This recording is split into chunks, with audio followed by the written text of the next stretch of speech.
This conference will now be recorded. And I was gonna let y'all know. When are we gonna file for that? You know, we didn't delay our permit application. Right. But when are we gonna file? We're depending on TCQ right now, correct? And As to file it or to sponsor? to respond. Right. Well, Kirk's working on it right now, because he was asking for some He's working on it. Word documents from when we did the original, permit application, so try to get some of that. So we're working on. Well, that, and we still don't have the survey, so we don't really have enough. You're just talking about, yet. you're talking about the route, as far as the permit is concerned, that is pending TC.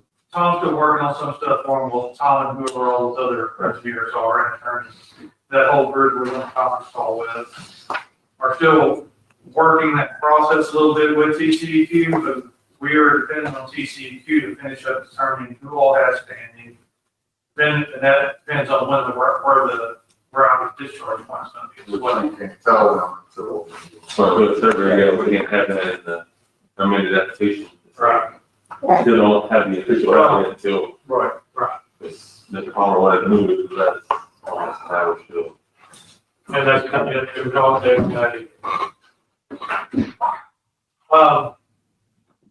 no more questions about the current budget stuff? Anybody? You gonna make up a question? Yeah, we're going, we kind of got a little not sidetracked, but we went a different direction than I thought we were going, so we're gonna walk through all this now, right? However you want me to do it. So, the one question I have is, make sure we're all clear about it, is this is the operating budget. That's what I was fixing to get. Right, okay. Right. Okay, so I'll let you go ahead and go with it. So, this is just considered to be an operating budget. We're going to still work up CIP or capital expenditures. One being the 200,000 we are gonna have to pay. That's part of it. There's really, until we determine all those capital expenditures, that kind of way to put a CIP, put a funding, something that's gonna fund it, or to come out of, water sewer savings operating accounts. We have several accounts, we have a good amount of money to pay out of. So we wanted to make sure that we have a regular general operating budget rather than having to go 1 year with getting, for example, specifically water sewer for their account for $3 million overage in a project that shouldn't come out directly, shouldn't hit their budget, should maybe come out of their revenue, out of their savings, out of their operating, but should not come direct impact to their budget and show a deficit in the budget, so that every year, because someone makes a mistake, he gets hit for it, and he had nothing to do with it. That's just one example. The 200,000 is not something we want to budget into an operating expense. That's a capital expense. As far as the other amount, we talked about the $350,000 overage in this year, or in the water plant. So it has to come out of our funds. That doesn't have to be budgeted until next year. One, it won't be due towards the end of the project anyway. Two, we may be pulling something out that may change that plan and save us the $350,000. That would be two things on that 350, but our idea would be to designate revenue overages this year to that 350,000, so it could be accounted for in next year's budget as a capital expense from revenue overages this year. As far as other CIPs, we are going to make those lists and propose those at the next meeting. Hopefully we have a small, short, regular meeting next week, and we can have an hour workshop afterwards. What is our deadline to approve the budget? September 22nd. But that's with two public hearings. We only need one public So hearing. it can be on the 22nd before we approve the budget. So we'll probably, September 22nd, we can have a public hearing and then approve the budget the same day. yeah, we'll have a public hearing, and, yeah, then you approve the budget, And we, and then adopt the tax, and adopt the tax rate all the same day. Realistically, when would we finalize the budget to have the public hearing? Will that be on the eighth? hopefully, if I can get all the information, because I gotta get you the closeout information before you feel comfortable about the budget. For my business. I don't look how it feels, so. But yeah, that's the, I don't want to have a meeting, work on it again on the eighth, and think we're gonna finish it and approve it on the 22nd. well, hopefully, we're close, we're a lot closer this time than we were last time. My intention is if I get the CIPs done in this next week, get our total expenditures that we might have that are capital expenses and how we're gonna fund them, then we can workshop it at the next meeting. But I intend to call you and to, let you come over or invite you to come over to sit down, get you comfortable with where we're going. And, whoever wants to come and do that, we can do an hour at the office or 20 minutes at the office, whatever it takes. Try and solve. I don't want to do it. But Different times. different times. I can talk to you, any of y'all anytime about it. I just didn't want to be, if we need another meeting after the eighth, before the 22nd, then to make sure everybody's on the same page. If we don't get there on the 18th, they can discuss it. 22nd would be a fan, but basically, Yeah, so you go. all the work is done before the 22nd. Right, so, Yeah, so because but we have to have two workshops, whether we want to have them or not, we gotta have we're going to have. This Yeah. is Yeah. Yeah, this is it. them. So we got our legality requirements are out of the way. That's the main thing we have to get out of the way. Now, going forward, if, Councilman McClellan locks it down, he doesn't have to come see me before then. We can do individuals with just you or just Mr. Vine or whoever, to get everybody comfortable with it, so that when we get to the 22nd, it should be ready. If y'all have already looked at it, you agree with it, approve it, and the 22nd is a formality. All right. Because we have to, there's only one public hearing, I have to publish it in the paper, that we're having a public hearing, notify the residents. So my deadline for the paper is, the 7th, to have it in the paper by the 9th, so that I have given enough notice, it has to be at least 10 days prior to our meeting on the 22nd. So those are my deadlines. So wait, what has to be 10 days before? I have to It has to be in the notice paper? In the paper 10 days before, at least 10 days before the meeting, but within 30 days. So I have to have the publication notice to the paper by the 7th, in the paper, because we only have the paper once a week, so it's on Right. Wednesday the 9th. Right. It'll go in the paper, and then we have to have our meeting on the 22nd. And so the public hearing part is going to be after, I mean, is it kind of the point of having public input while you're still working, or am I missing something? Well, there'll be two public hearings, Okay, regardless, because we get to have one on this meeting coming up, the 8th. okay, And that's the one that's required. The next one will still carry a public hearing on the 22nd. And That's where we go. that's when we vote. Right. We're gonna do the public hearing first, and that's brought us to the public. We'll have our regular meeting on the 8th, and the public can make comments at that time. Right. But then we have to officially vote and approve it on by the 22nd. okay, And we can vote with changes too, that's the last. right, okay. Yeah, absolutely. We can make changes at that meeting. Before we vote. before we vote. Okay. Absolutely. Just keep in mind, we have to resolve it, make that vote. So we got till midnight, the 22nd, to get that done. So if there's too many changes at the last minute, we all have to talk about it. So if you're making changes, that means you have to buy the pizza. No, I was told that Councilman Smith was gonna make a motion that we'd be able to drink it this year. Well, I didn't see in the budget where I'm getting. Now, this is a great whiskey, great whiskey needs. All in favor? Yes. Well, I bet Milam and Yeah. Green, it's they fine. probably pitch in. So the public comment period, they have access to all of this. They will have access to it. Anyone that wants it can request it. They request it through the city. Okay. Yes. File PI request. They're gonna charge them Yeah, a the first thing. fine for every page. No, I'll email it to them for free. No, they can, anyone that wants it can have It's all public record. Okay. Happy to get it to them. Any specific questions about the budget? I really haven't had a chance to look through it Okay, since I got it so late today. I'm kind I'm sorry. Let me. of, I know you've really been kind of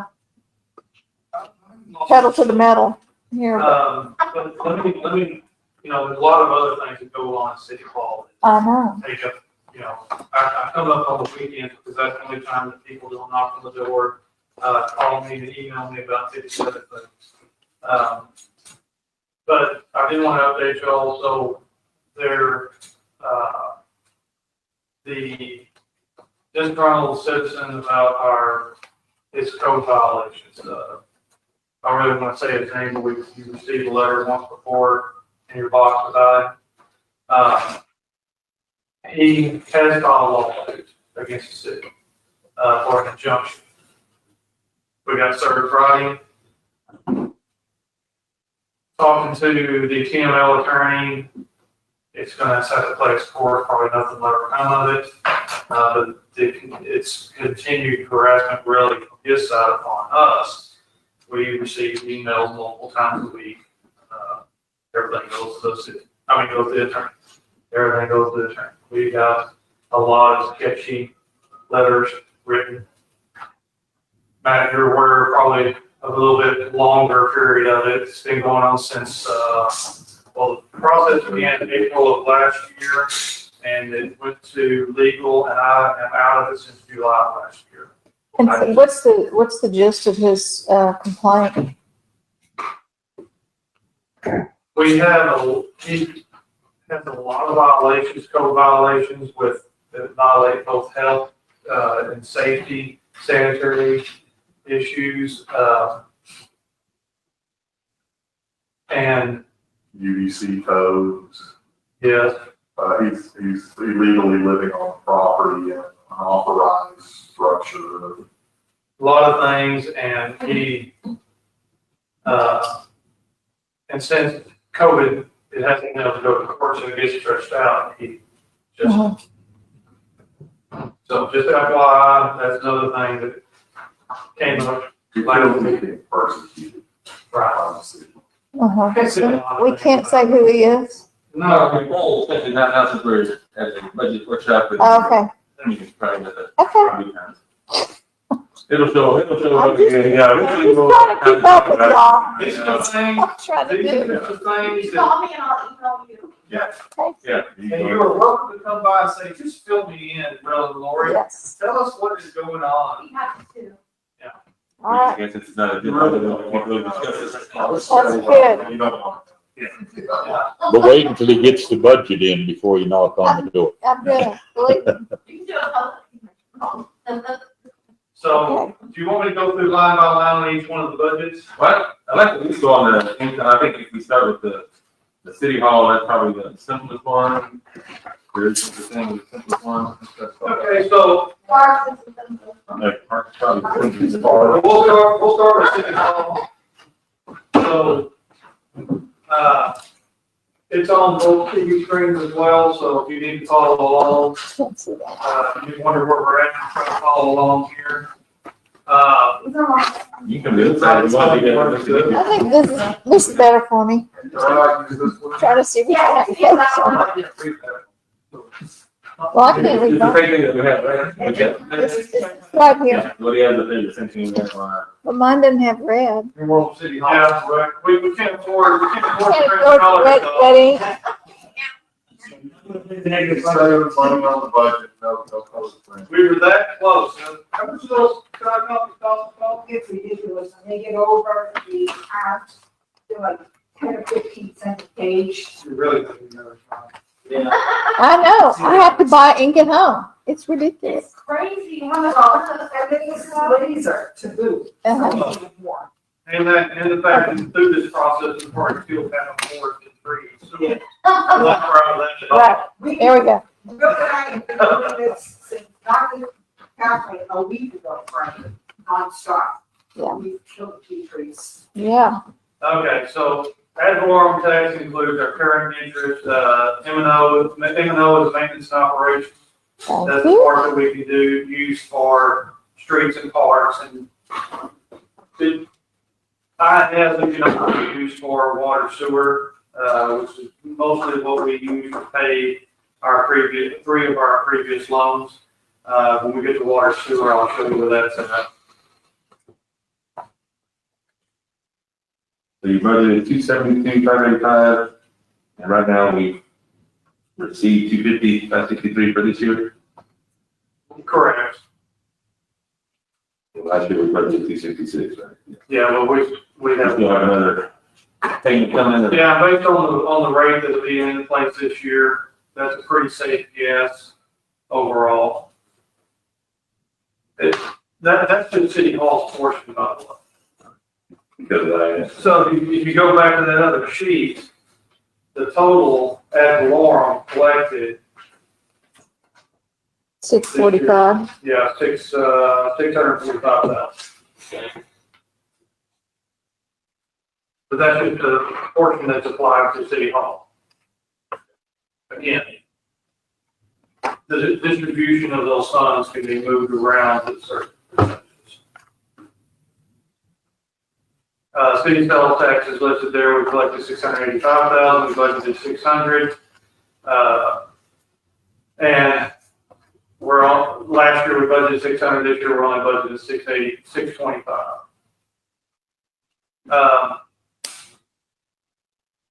When you look at FEMA funds, I'll try to get the high funds and all these, because this has taken for a long time, but if you look at FEMA funds, we have 85,000. That's going to be a pass-through. When we get down later, this is an income. 85,000 includes a portion of PD, has a grant or has a COVID covered expense for some software that is covered by the CARES Act. And we have the additional purchase of the kiosk and software that goes with that to keep everybody pay outside and all that kind of stuff. That's what that $85,000 is. It's listed as an income because it's money that we're going to get. If we don't get it, it's not going to be spent.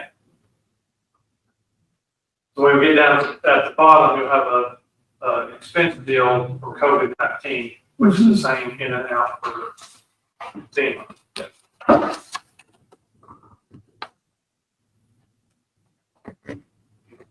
Franchise fees and right of ways that used to be in City Hall's budget, it wasn't supposed to be. It is now listed, so I didn't put anything in there. It's in Parks and Streets. So that's what goes directly to covering Parks and Streets. The mixed beverage allocations, surprisingly, due to COVID, we made double what we're supposed to. The liquor license and all, there's going to be, I think those renew every 2 or 3 years. I can't remember what these local liquor tax license that we've got to do. It's every 2 or 3 years. That's something that I encourage you, Lori, to learn to do. Well, Because we had only looked at it for 6 weeks and really just couldn't figure out how it all worked. Let's see. I think you processed one after your first week of employment. Yeah. Yeah, that's part, you didn't know we were doing it. oh, We signed. We didn't tell you guys what it was. Just sign this.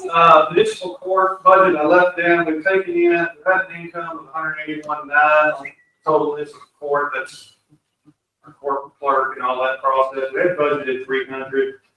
I did raise it a tad from what we did income, but I don't feel that we're gonna get that much income.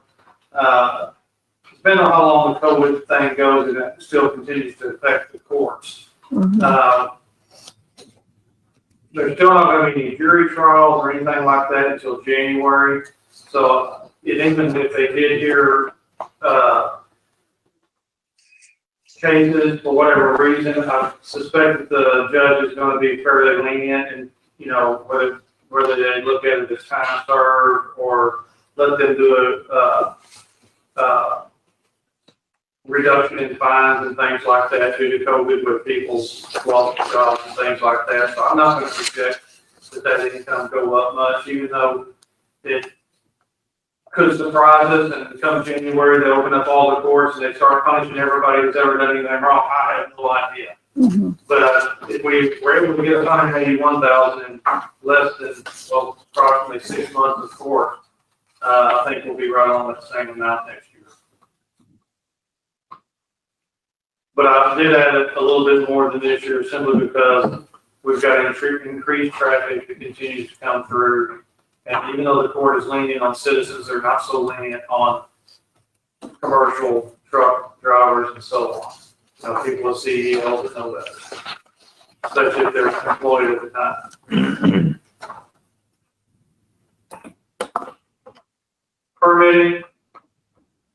Permitting obviously was down a little bit this year from what was anticipated. I'm still not gonna budget the same amount as what it was last year. We'll keep it around 51,000. I do think it'll probably be closer to 70,000 at the end of all this with the multiple, at least if nothing else, with the ones that are going in our ETJ. There's still a great deal of spot review, a lot of fees that will go to those developers regardless of getting individual building permits.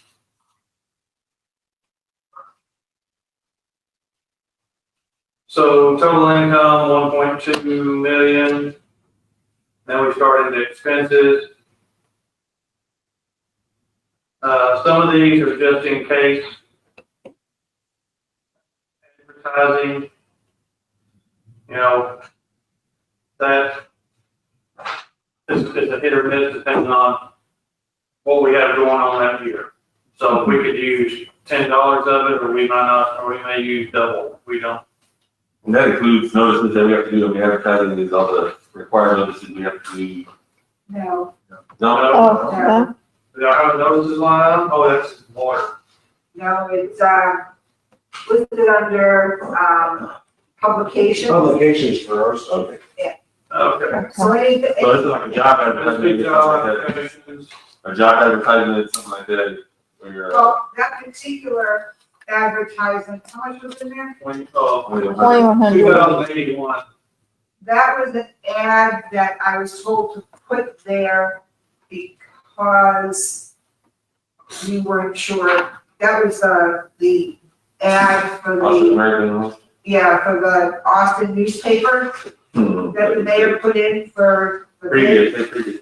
I'm sorry, Previous. you know what I mean. These are, Let's make sure job that- descriptions are free through TML. We don't get charged for those. Yeah. Well, hopefully Martin won't use it all this year. So, I mean, without having to go through to the $100 fine, we just hit the highlights, like you said, but I guess the next big one is the community. That's what I'm getting at. So, Annually, well, have we decided, are they gonna come and present? I mean, I know, like you said, the library, it's kind of a no-brainer, but some of the other people, we have them, I guess in the past, we've always had them kind of. well, I'm waiting on the approved budget from Blanco Historical Preservation. I don't know that, has Parks ever come? They have come before. I remember they come and just came and did a pretty good presentation one time. Didn't realize how much they do for, they'll pick up anybody. Yeah, we give them $1,000 a year, no matter what, that goes back for several years. I haven't heard anything from them, I just assumed that was a password.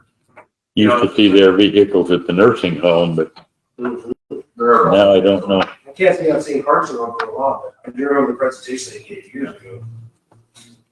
Because we had them and then that, The search- Well- Yeah, I tried a couple years ago now. Does Gem of the Hills get involved with that? They I don't believe so. don't know if they take people back and forth. They were doing the elections of love over there. At the gym, but I don't know if that's still going on. What other emergency management COVID-19 $22,000? Where are we? At the expense, that's what Will was explaining earlier. That's funding that we have already spent. Some of it is for the equipment here. It's part of that 85,000 that we talked about on the other. The 85,000 is the income, and the 22 is the expense. So that covered our glass and the entryway and all that stuff. PPE and that kind of stuff. Keep Blanco Beautiful spent $2,000. They have put in a request for another $2,000. I wouldn't ask those people, I mean, if they pass the 25, I'd probably. Yeah, no, they do a wonderful job. Yeah, so,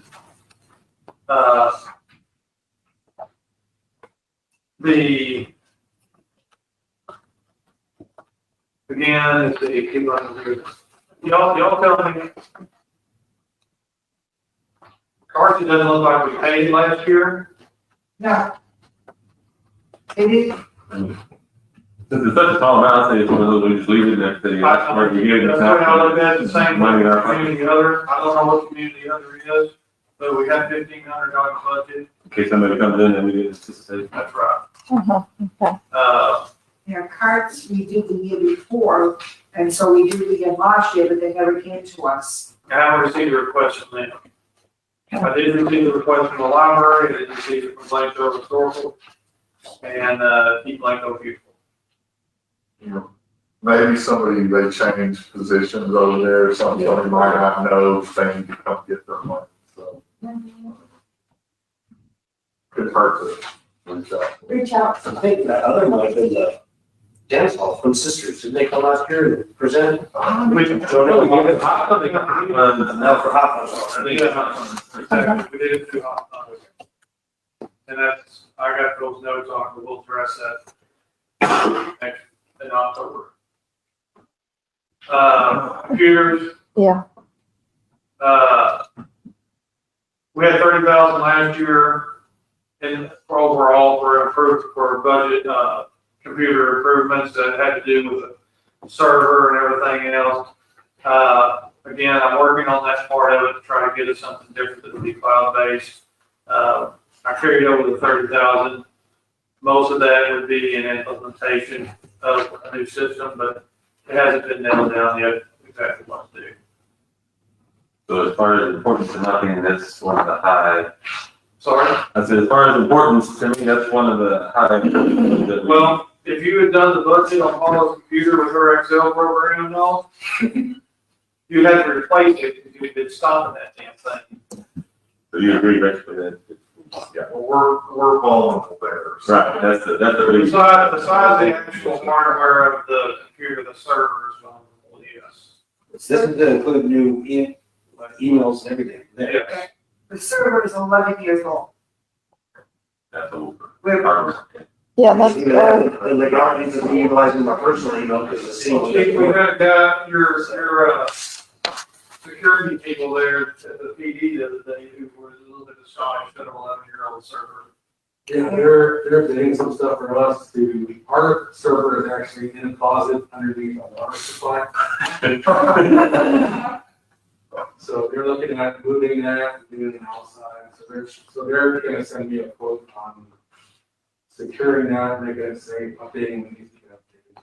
I didn't know how that was until that. I didn't know, I thought it was a maintenance closet, so they opened it, and I was like, oh. so that's, but that's not included in this. No, Yeah. all, they have a little bit in their budget as well, but we'll, when we finally come up with the system, we'll try to tie everything together because we have no shared files.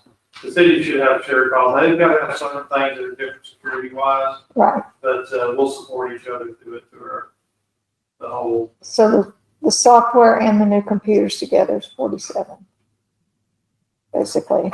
for all We of went, them. we went out for bid on the IT stuff, but nothing ever got moved forward, so we're gonna have to go out for bid again. Okay. We got two quotes last year, one for 30,000 and one for 40,000. Uh-huh. And the city, for whatever reason, I, Well, I think that's probably when the secretary of that, and it was just yeah. a bunch of There's things no that happened. thing. Things happened, and there's nobody that can take it and run with it, so. Well, I don't even know where it's at. I actually never, I have it.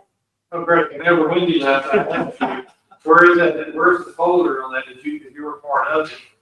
Where is it at? What we do, pick it up, keep it going, and you said you would try to find it as well, but neither one of us knew where it was at. All along, Lori had to hide it from us, so. I'm glad to be my fall guy. If you need to know something, ask the city secretary. Yeah, but she doesn't tell you until you ask for it. She lets you walk around the office looking for it. You have to give public information. Bring your dimes. You gotta ask the right person. I'm just. Okay.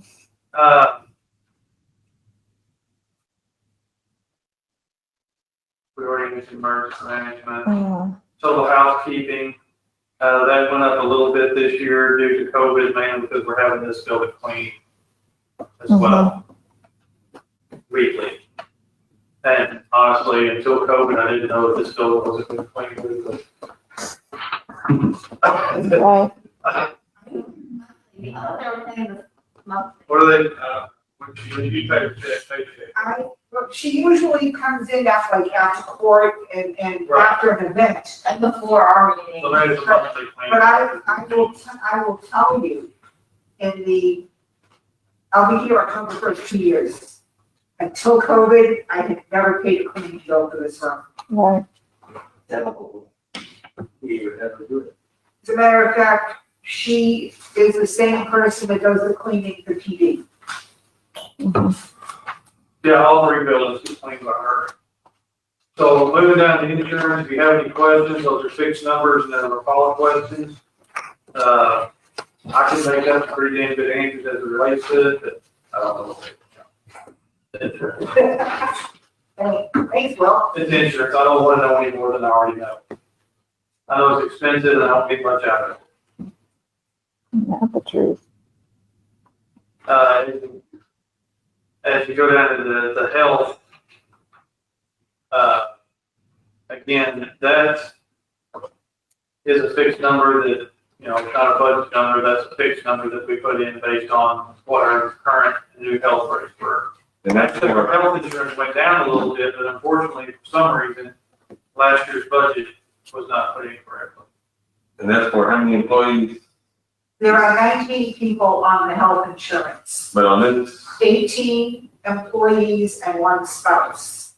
but this is just for the city hall employees, right? So it would be you, Lori, Christian, Christine, four. or, Poor people. because Logan goes into supervisor. Water. Right. Yeah, while dividing that up, water, she's just in water, not water and sewer anymore. So light, dental, vision, health are all separate.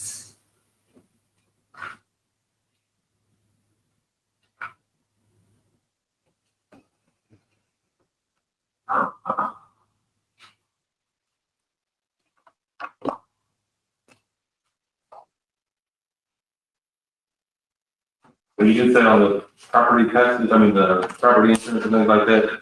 We did increase our coverage, we increased our coverage on buildings, and which were sadly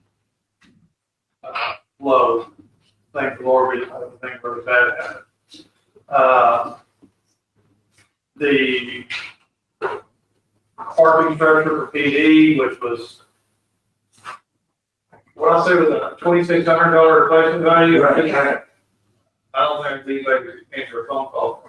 No, that's not the place that. It's a $28,000 building. We increased that, we increased this building, and we increased, Public Works, What did you bring in the increase also? they technically, all right, change my accounting tax, my insurance tax. Coverage should be on actual replacement costs So, to code. Now, example, we'll use this building. The replacement cost would not cover this building. And the reason being is that if we have a partial loss, they would build the part that was damaged and replace it to code. The problem is now you have the other half of the building that is not to code. We're missing coverages like demolition and ordnance coverage and a bunch of other things that we're waiting for quotes to get the insurance up to where it needs to be. We had vehicles that we no longer have that are on the policy. We have vehicles that we, that goes for all the reverse. departments. Yeah, it's everybody. We have more vehicles on the policy than we have physically, and we have vehicles that we own that are not on the policy. And equipment that was covered for however long. Yeah, and it's kind of equipment.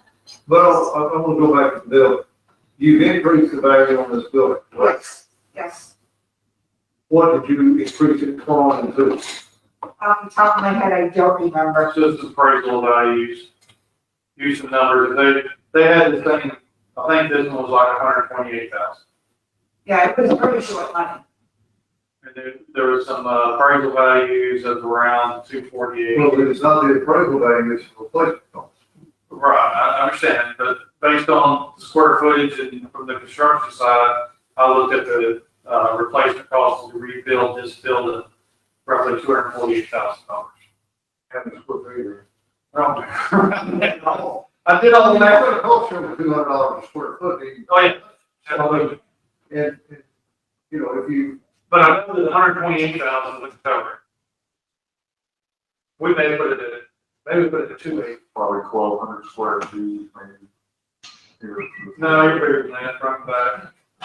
I mean, it can always be readjusted at any point, but, we talked to Ronnie, talked to Will, we looked at the, buildings for PD, and if we increased the ones accordingly, you know, after spending all those years of insurance, I walked up to him and said, this is not right.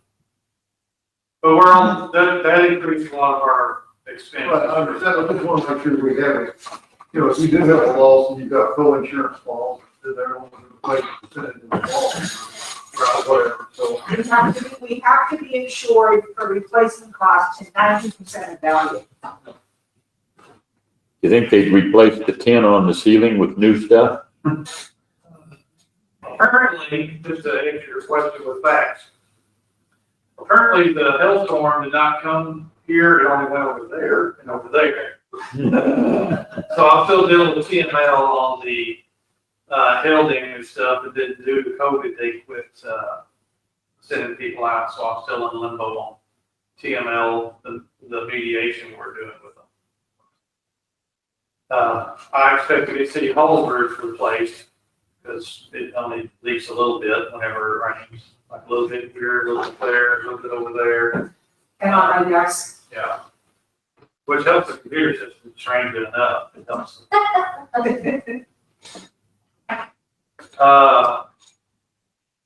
Let's see, payroll expenses, fixed, not a lot I can do with that. If you got questions, I'll be happy to. The only question I have on payroll, and I know other employees would be wanting to know, is have you factored in any kind of increase? No. So you're gonna give us a proposal, I guess, at the next one and say, okay, this is what payroll is now, and this is. Did you check the Fed numbers today to Of see? course I did. Okay, what was their percentage of fellows? 1.5, 1.5? and over the past couple of years, we have done 3%. I thought we did 2% last year. No. It's 3%. So the federal, is doing 1.5. That means we get 0.5. Thank you. Give 1.5. Give them.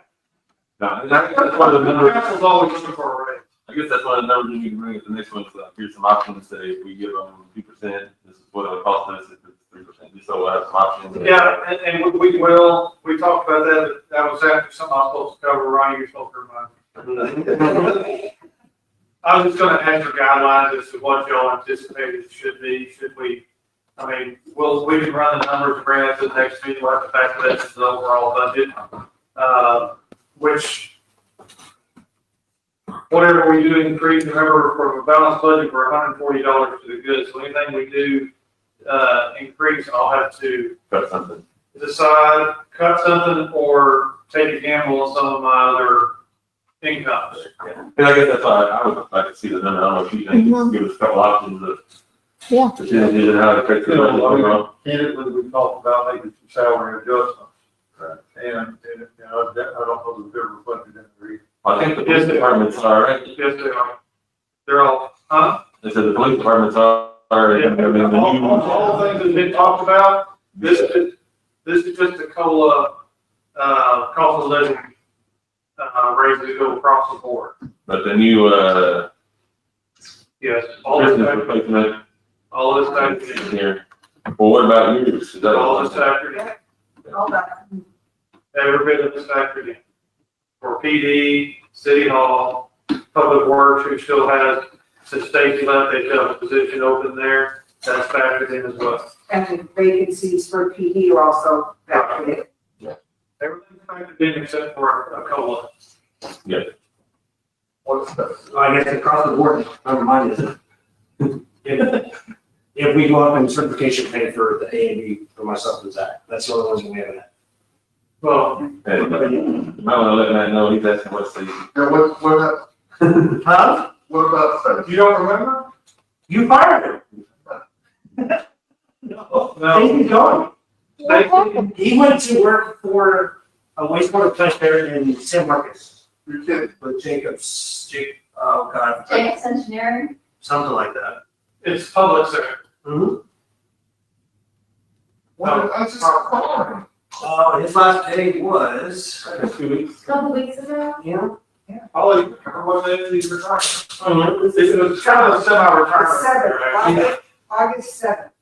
Yeah. Yeah, something like that. Mm-hmm. Well, that's a long.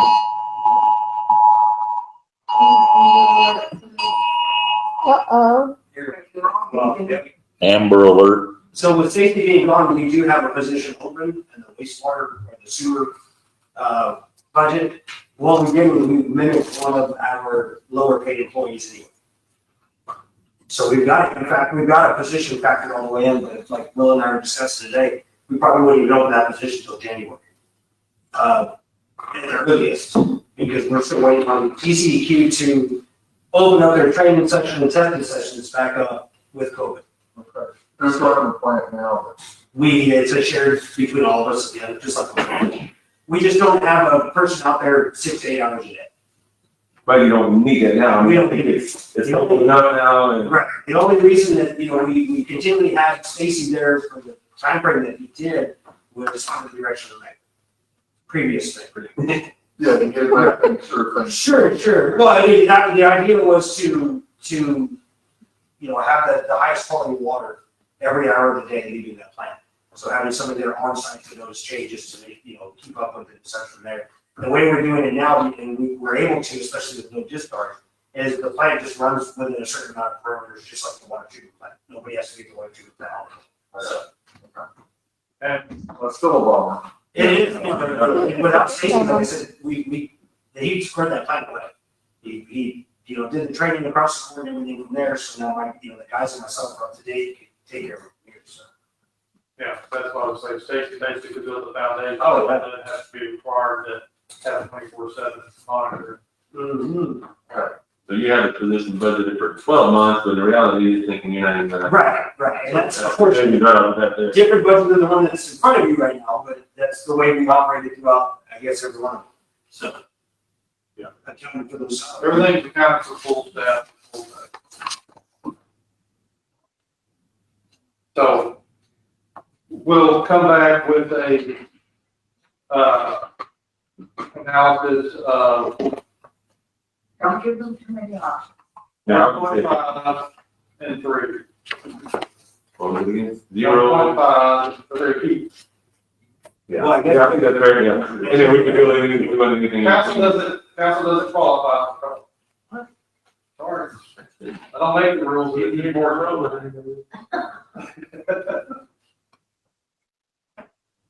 We had a big talk last year about, putting COLA in for the, I don't know, but I don't know where that is. It'll make such a difference. 1.5%.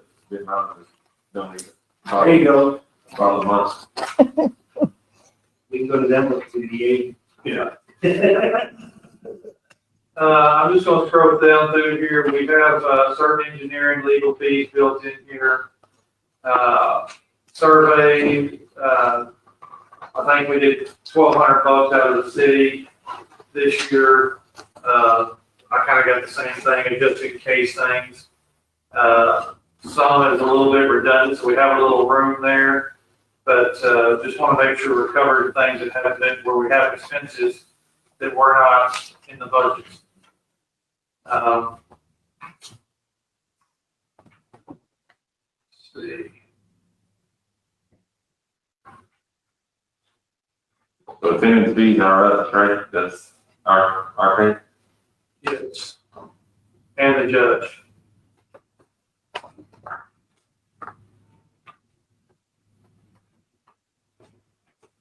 TMR, and those contributions. Travel expenses, I put in a little more than last year. Granted, COVID changed a lot of things. COVID still may change everything next year. Have no intention of using all this, but as we have to, do new employees and different things, we have different trainings and, or whatever may come up with, the development and so on that comes around the city. just a point of interest for the TMRS rule. Mhm. The city's match has gone down. It had been at 6% 2 years ago, 6.73 this year, and the renewal will be at 6.48%. So the city's match is going down. Well, technically, our health insurance went down by a percentage, it just wasn't all accounted for correctly in the budget, so it looks like it's an increase. Last year wasn't accounted for correctly. So it went down, it was, dental went down, health, did you go, vision didn't go down? Is it dental or vision one? They're not big dollars, but they look big on the budget now. Vehicle fuel, that is in there for code.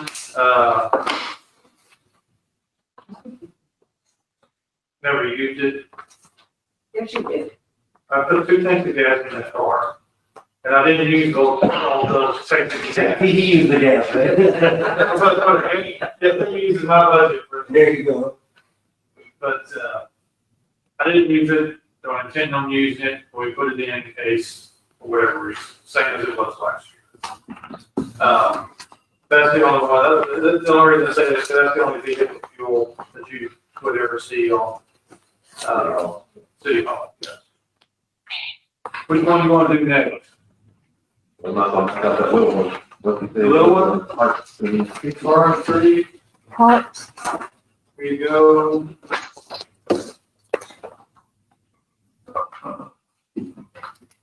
I don't think it. Right here. Last year, very strong. That It's picture's too small. hard to be just smaller. It's I'm not saying it's false, you know. but just overall, realize, And, these bigger fonts. hang on. Is that up, see up there? I can see. I'm Let's see. So franchise fees, that's the primary income, and recycling fees, or income is the primary things that go to Park Street. Everything else is covered out of the general fund. Not a whole lot to, discuss here. Community aid used to have the 2,500 or 2,000 that, went to keep Lakeville beautiful. I don't know why it was transferred from one P&L to another P&L just to be given to someone else. So we just left it under community aid in City Hall, because it all originates there in the first place. This is where there are some rental fees, or rental expenses, some emergency expenses. I say equipment is rental, correct, Mike? Equipment is, yes, sir. Just rental stuff, and that's the most associated with equipment swaps, or the trees, or Right. whatever that may, have to have a little of equipment that we don't currently have. I think in all your budgets, you have equipment Yes, rental cost.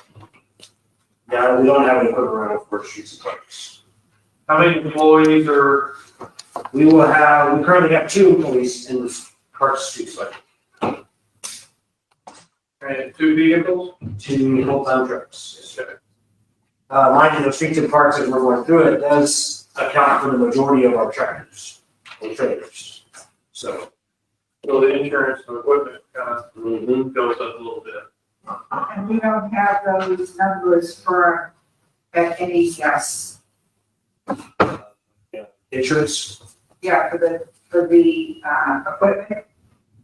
We mentioned earlier that there were, some trailers and some other pieces of equipment that showed up on, Ronnie's asset list that is not insured by TNL.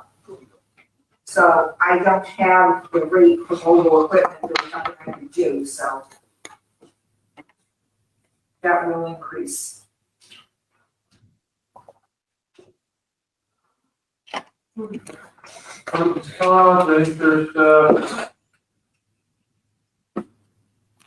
building maintenance, you got another. Is that where we're There we go. Gas and oil is gas and oil as it applies to weed eaters, chainsaws, things like that. Ronnie, jump in anytime. I think. oh, you're doing a fine job. So on janitorial, does that include the restrooms, the public restrooms, or where? The reason I ask is that's been an issue, and Mr. Vine has volunteered to, if we could get some sort of closet or something in there, because I think she got hit up Sunday. You know, I know we talked about it a lot, that even though you restock the toilet paper on Friday, come Saturday morning, somebody, I don't know if we have toilet paper thieves or what, but by the time it runs out real fast. Absolutely have toilet paper things. So, We do. And I have no idea why. why, yeah. Well, you know. Those giant rolls? Yes. We put giant rolls in on Friday and they're gone by Saturday. So, yeah, that's what she was saying on Sunday. Well, Sunday, yeah, I was here on We Sunday. had one Monday. I put the rolls in myself on Monday morning, and then Libby was, KBB was knocking on the door Tuesday, saying, grab a toilet paper and hold bro. Thank you. They're big, oh, they're, I know they're big. Yeah, somebody's probably got a key and unlock it. No, they're pulling it right off the steel. Yeah. What? There's, I didn't know you could use that much, yeah. I have no idea why, I just, I don't know. At one time, we had a homeless situation. Someone was staying there in the park. I got a ring on Why would You you, just walk in and they can bang on the door, like, why would they, why would someone sleeping in the park go in and unroll a roll of toilet paper this long? Make a pillow. Ms. Vine, I do not have the answer. I don't know why people do the things they do. So, to answer your question, janitorial is many things in place. Okay. Actual place, consumables is where you come up with your paper towels, your. That's where the toilet paper for the bathroom. Right, come out. and I want to think that City Hall's actually something like this, which now will, make sure that it comes out of streets and parks. There's not a problem, if you're up there on Saturday, so.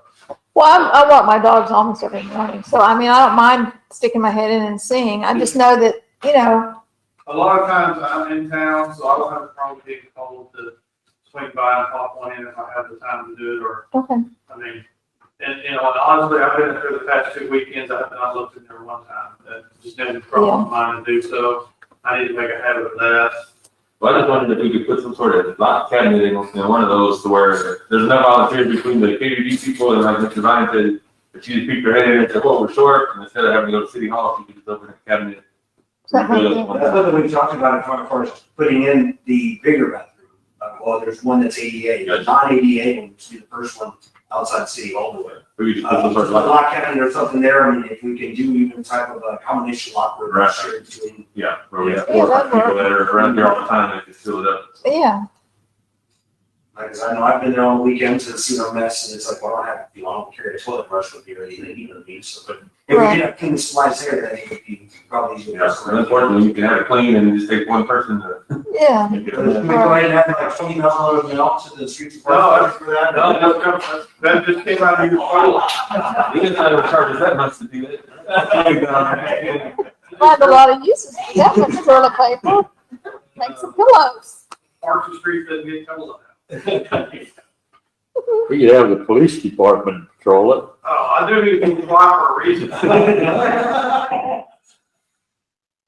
Okay. We're 179,000 and Streets and parks, paving materials, we've got 100,000 in paving for next year.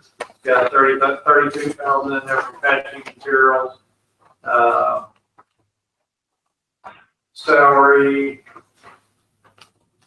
safety equipment, tell them what Town Creek Dam is for the running. Okay, I was like, you're bouncing around. I was moving down fast. we're on page 2. Town Creek Dam is, look, with just that Town Creek Dam, we have to ensure that the valving system, the alert system, everything else is currently operating and working and such from there. So normally we spend money on Town Creek Dam. We show to the, every year we show to the Soil Conservation District that we end up spending up to $5,000 on it, where we actually get that reimbursed for the grant project within the year. Last year, we did not receive it, but we did the year before. That's the only reason why you will not find it as an income line item, because I don't know, not guarantee we're gonna get anything this year. But we keep that $2,500 in there as a highest max expenditure. We have to replace those flood valves and everything from there at Town Creek Dam. That's the one. Where is Town Creek Dam? Town Creek Dam is, yes, right behind Mr. McClellan at the end of Mesquite Street. It is the dam that, not only just, I mean, yes, holds back water for Town Creek right there, it's a part of the subdivision that you put it at. But it's technically on, Dennis Moore. Dennis Moore and Steve Schmidt, I believe, is the other owner where the school is. I don't know where these people live. I'm sorry. When you take your tour of the sewer plant, have Ryan take you out there. Yeah. Okay. No, I didn't know it It's on existed. Charlie's property. What? Right, no, I didn't. I never knew it existed either until I Local law. was thinking about this. Town Creek Dam is not, it's not on city property, but it is something that we have to maintain. Okay. For the longest, I was Just really curious. nice having, Dennis Morris, having just quick distance and such, because he allows roads and horses to go there and, you know, eat all the grass with that mess with it or what, but Right. we do go up there and maintain it throughout the year. But yeah, the majority of that would be an emergency expense, being a $2,500 in case the valve system for the, you know, flood dams or something right now. We'd be able to change it from there. Now, a couple of times a year, they have prisoners go up there and That's what we've done in the past, have them go up there and cut it all out and stuff. Yeah. There now, cut the down ice the that brush. that we would have to burn it would no longer go and cut the rock side of the dams because of the fewer snakes. So now, even with myself and our crews, because we call it Rouside Hill, we really see the field up there over the years, but Part of the punishment. well, with the safety stuff, it's like, yeah, we'll go down and cut trees, but we won't leave the small brush and shrubs and stuff to keep going, so. Thank you. Oh, okay. So that's where your Town Creek Dam expenditure comes in. Okay. I was just curious what it was, but it's, I was the same way, I never knew it existed.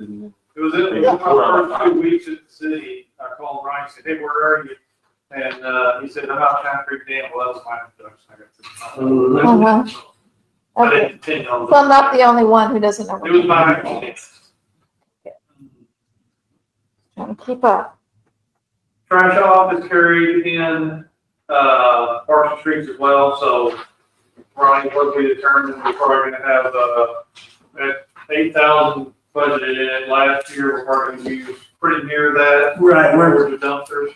Today, right now, we're essentially looking at a $6,500 expenditure. Of course, that's only going to grow, I'd say by no more than $1,000, hopefully no more than $1,000 as we are still cleaning up the trash.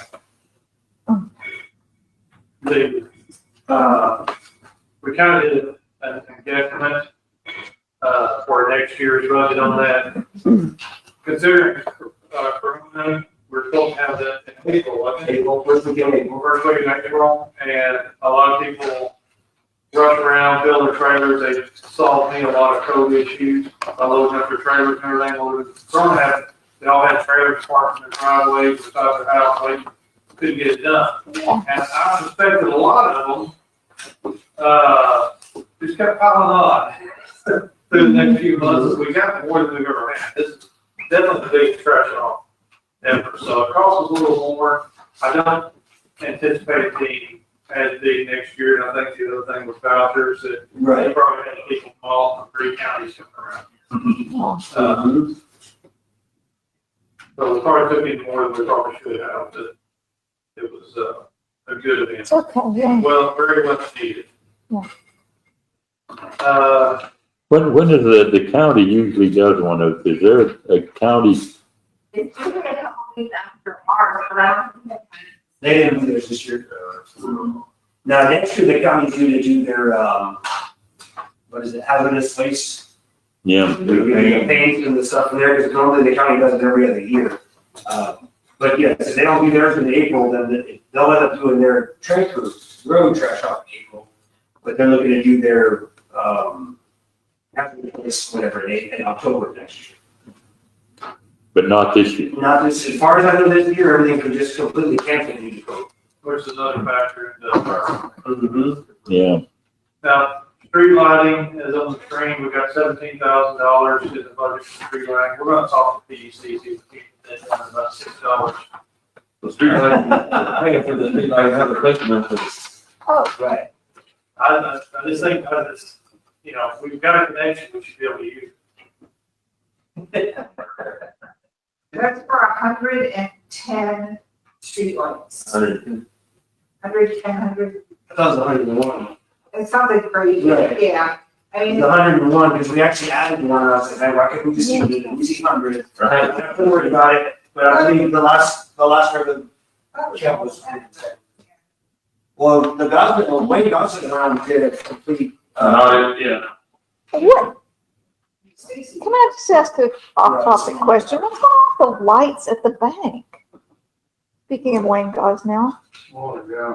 What about the new? this football stadium lights. So they passed, I mean, they were approved by Gosnell or by. Yeah, they got approval from, I got to go. From who?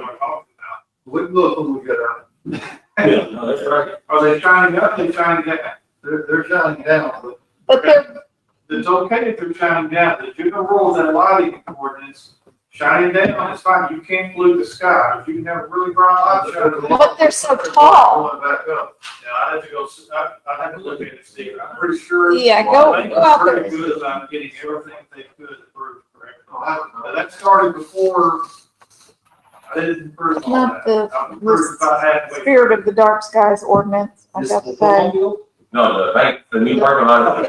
It looks like a football stadium. It's got stadium lights in the parking lot. Mr. John, I figured out the blinking light was the water tower that night? Was it the water tower that was? It's not ours. It's not ours. No, it's a cell tower. It was the cell tower that was? correct. They did? Just happened to be off, yeah. Off sequence. Yeah, it was on, yeah.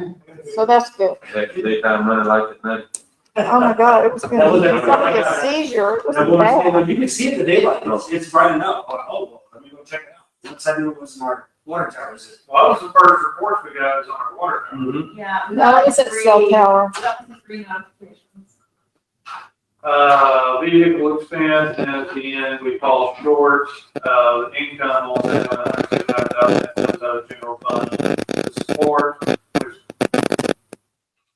M&O, that kind of stuff goes to offset that negative.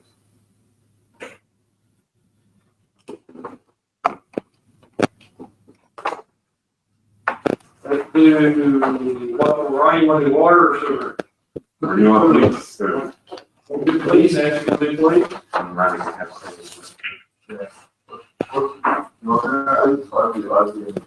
Please, calm down.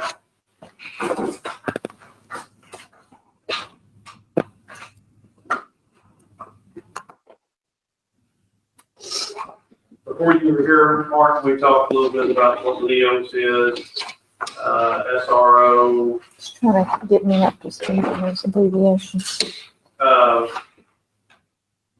Start at the top. Permit fees for right now, only thing TD takes is with golf carts. We're really gonna take golf carts this year. We've got to increase that income, $225. No, actually, we can talk about, what we talked about in ordinance for ATVs.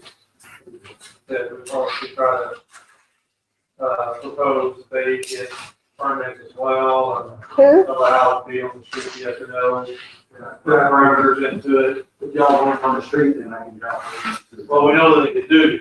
We know in the neighborhoods, Well, they may, but I don't, good idea. Wait, what are we talking? I missed the beginning of this. I'm sorry. What'd you say? I said, I didn't hear what you said. Oh, so there were, in the past, for example, Laughter Fest, people want to have golf carts and ATVs Oh, ATVs, okay, that's what it is. permitted to drive from down 163, I guess there, I can't remember what the reason was, something had to come down 163 and around to this point to do Laughter Fest. Uh-huh, And in the past, I can't remember what the reason was, but he would only allow golf carts to buy permits and not an ATV motorized mm-hmm. deal.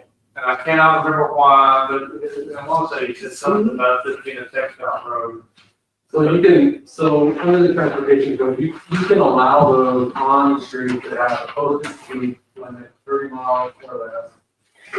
They can cross over state highways with faster speed limits as designated ones, things like that. But you have to have a separate ordinance for each one of them. We don't have no roads for golf carts. But if it's just for one, so for 11%, city can allow, we can allow that. We don't want them on the streets, 364 days out of the year, then we can stop those people and we can cite them for driving those on the streets. It's not a registered vehicle, they don't have insurance, and so if you don't want them on the streets except for Lavender Fest, then we can do that through enforcement. If you want them on the streets all the time, then I can have ordinances to allow all those stuff in the vehicles. Just need to look at where they are and where, under certain places you want to prohibit them because of safety. So I mean, that's something that you're interested in, and I can draft up some sample ordinances. Well, the golf cart ordinance was put into place, y'all remember the story, one of y'all told me the story, and it was Mark. There was one specific person that was originally put in for it. Maybe the mayor or Chuck, Yeah. Well, no, there was a citizen and that's where Mr. DeLeon, I believe, that owned the motel. Oh, yeah. So he's the one that kind of wanted it, so I think we had a city attorney at the time. Wrote up that.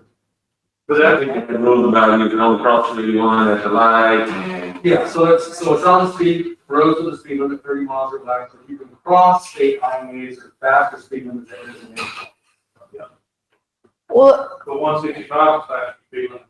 163, you mean? 63. Then they can't be on it. Yeah. Or you have to lower the speed.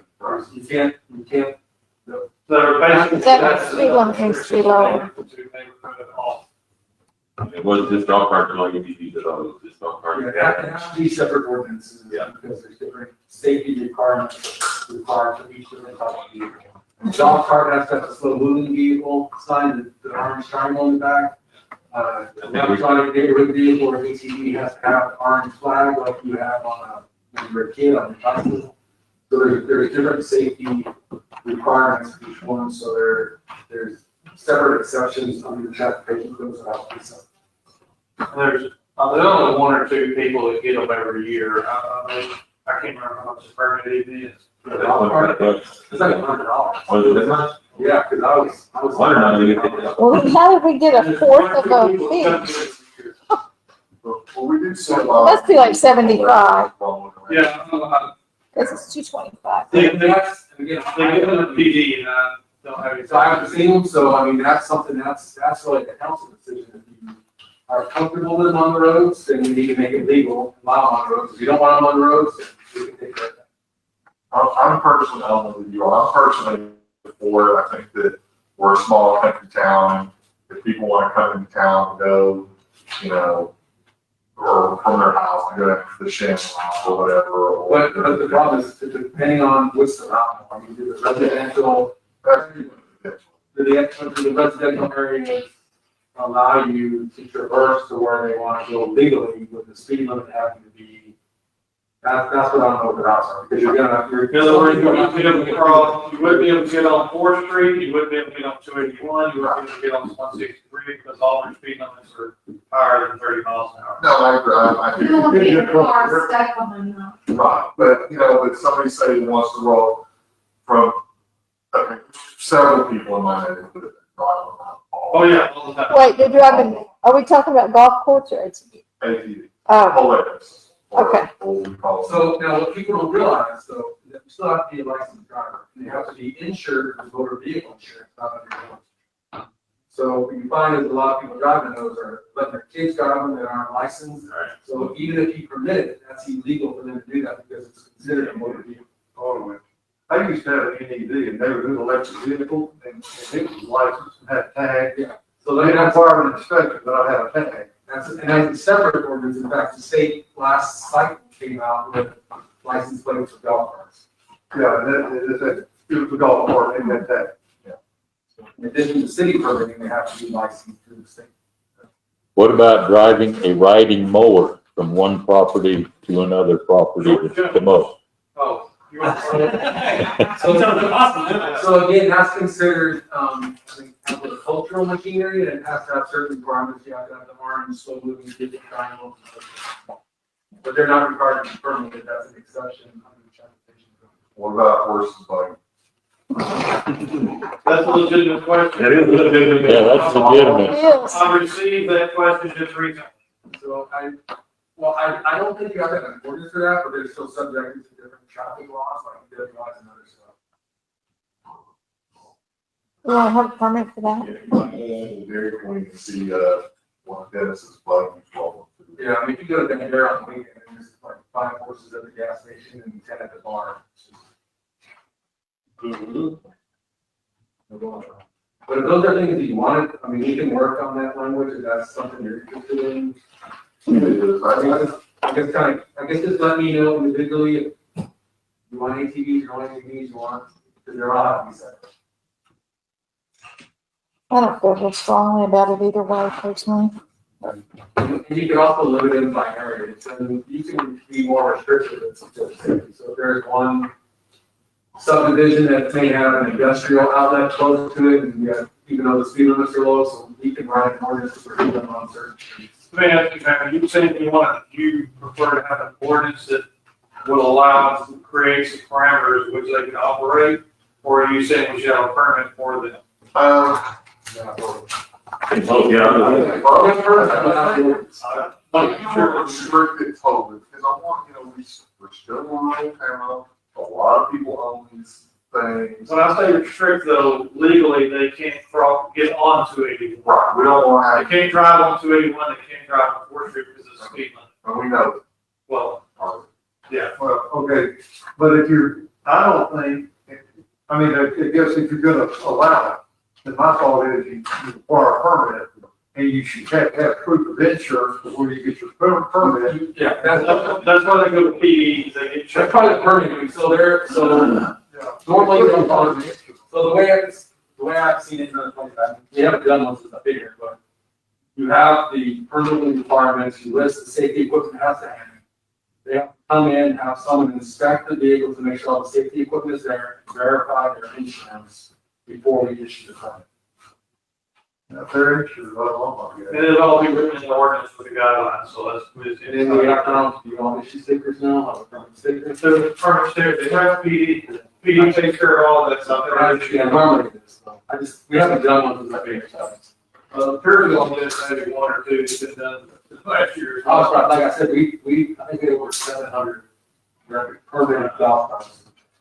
Wow, You know, there's a lot of the. we had 3 apparently. Areas for neighborhoods. So we'll talk about, your distributing on the Okay. basically provides the current golf cart to take a new way ordinance. that includes both.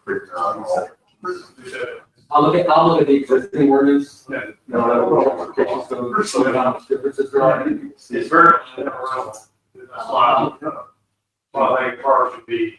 I just wrote it. It goes down to what, 25 on 163 coming in. Uh-uh, No. it's 35 in front of the post office. That's the next text on that. Yeah, To get it lowered, you come, right here, it's right up to the goal now, it's 35 miles an hour. right up to the light, it's 35 miles an hour. In front of the red bud, it's 35 miles. Absolutely. And I'm sorry, one more thing you have to realize too, so a golf cart, when they're permitted, they're entitled to the whole lane. They're just like, they don't have to yield, so you go behind a golf cart, and you just have to go yield. We're not gonna have to go that far.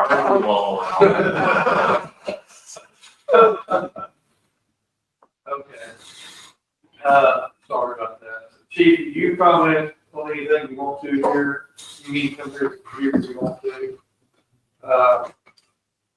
I guess he did What? I guess if there's, you want me to go through it, have you had a chance to look at it, have any questions? Well, my first question is $10,000 possible seizure. Like, what's that? Vehicle that we're attempting to seize. Wait, there's a vehicle you are attempting to seize right now? Yes. It's already been confiscated. So we're in possession of the vehicle, we have to go through the civil process to be. And can you tell me a little more about this situation? So you have 2 separate topics, so you have criminal and civil. So if you have property that you can relate to the commission of the crime if it meets a certain criteria, Uh-huh. then you can file civil paperwork to seize that vehicle in certain cases. And so depending on what it is, it can either be retained for departmental use or it could be sold off. And what's the situation that we're seizing this vehicle? Normally seizures come from drug-related offenses, so it has to be more than just a possession. It has to be an intent to distribute, and you have to show that the vehicle was involved in that or paid for with an illegal revenue. Mhm.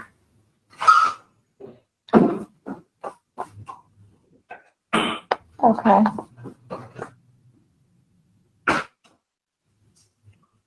But that's not something we typically do, that's the first time.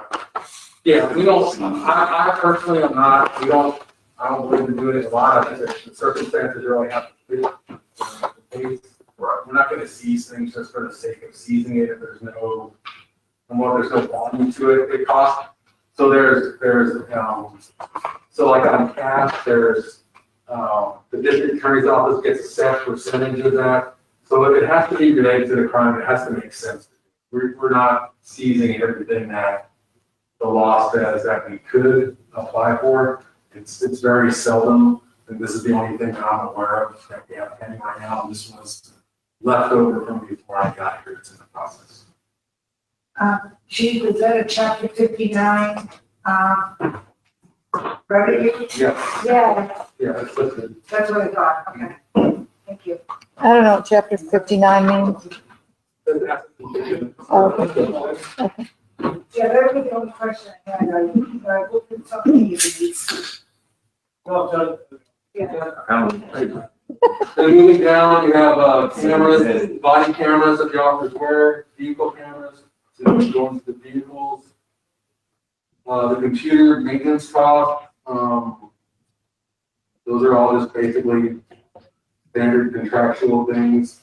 We did ask for, $1,100 to replace one of the desktops. Next page, dispatch, that's a contractual fee. We want to get dispatch, that's with the county.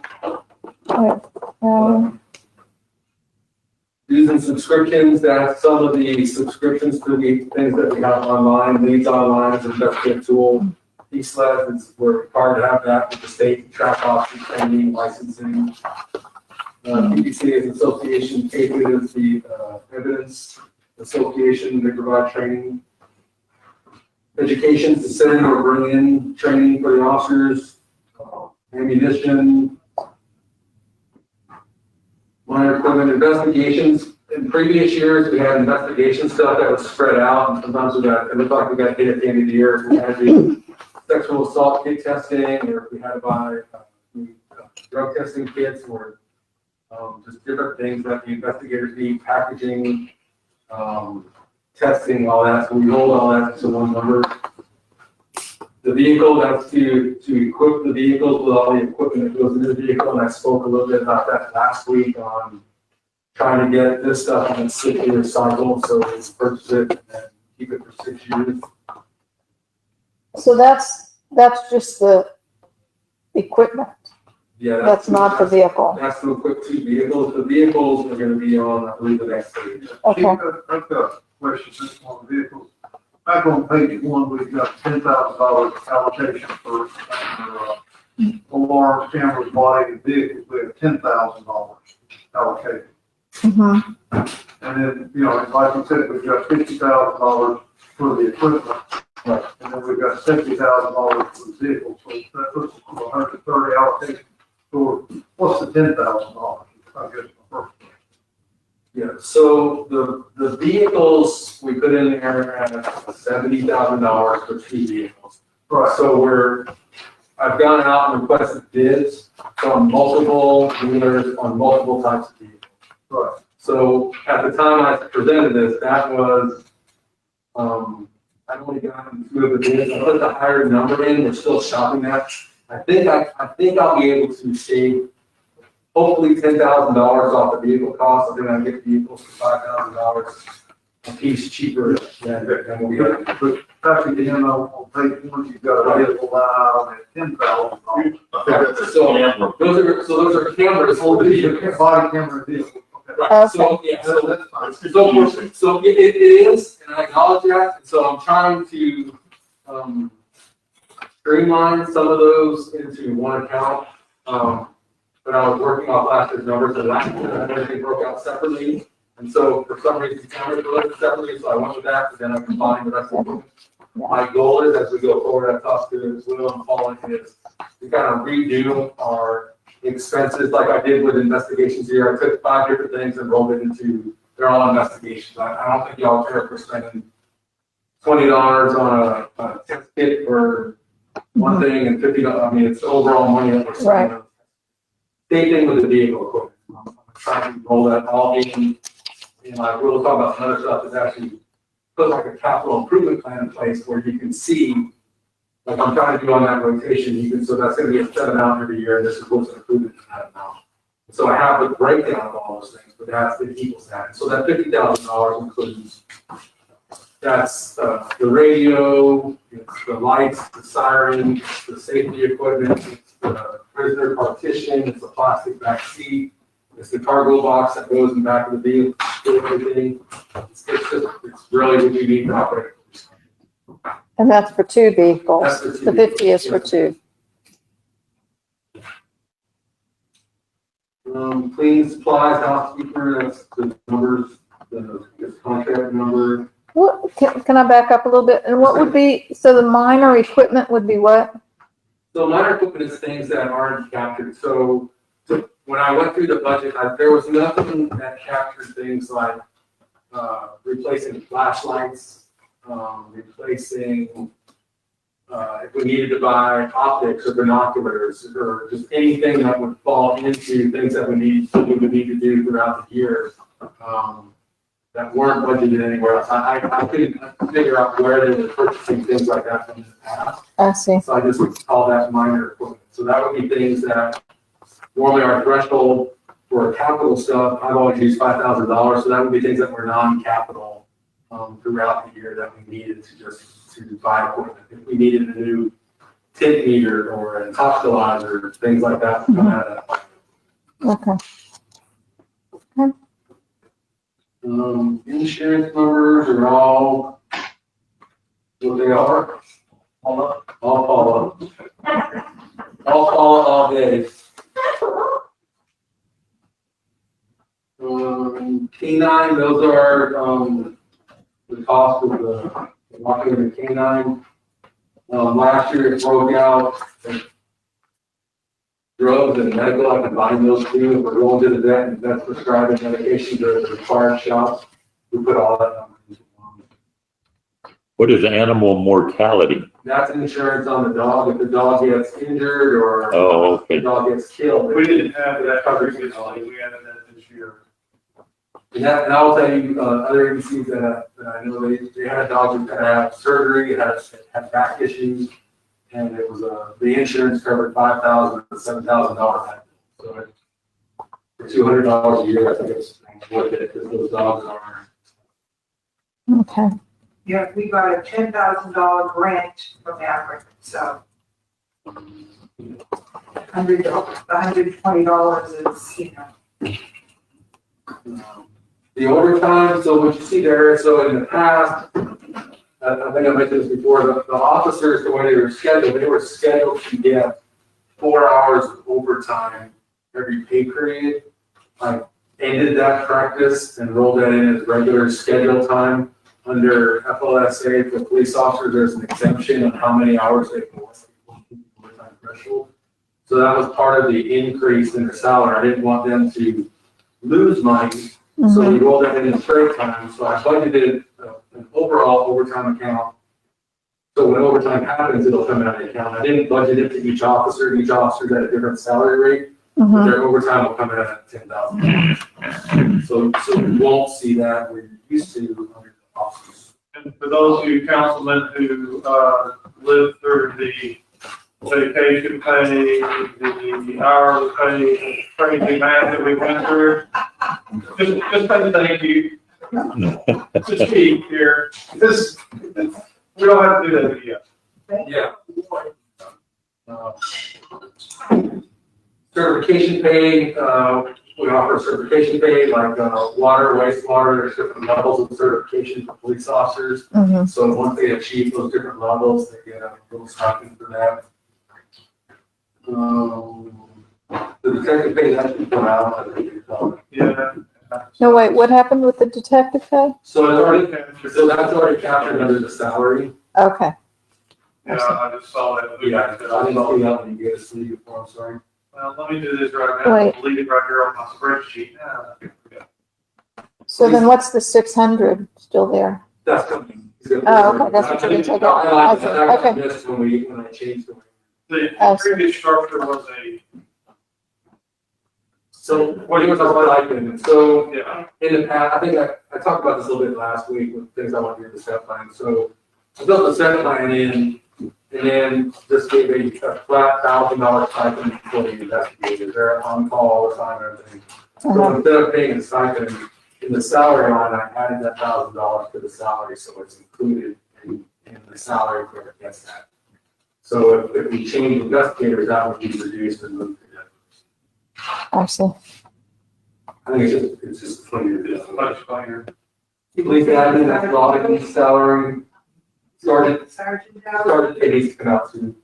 And so, All right, so, Same thing with the sergeant, like I mentioned before, all the officers were at the same hourly rate. The sergeant was at the same hourly rate as somebody we hired a couple months ago, and then they got a stipend for being a sergeant. So under the step plan, there's steps for patrolmen and there's steps for sergeants. And that way that stipend goes away. Once they get promoted, they fall under that step plan as a sergeant.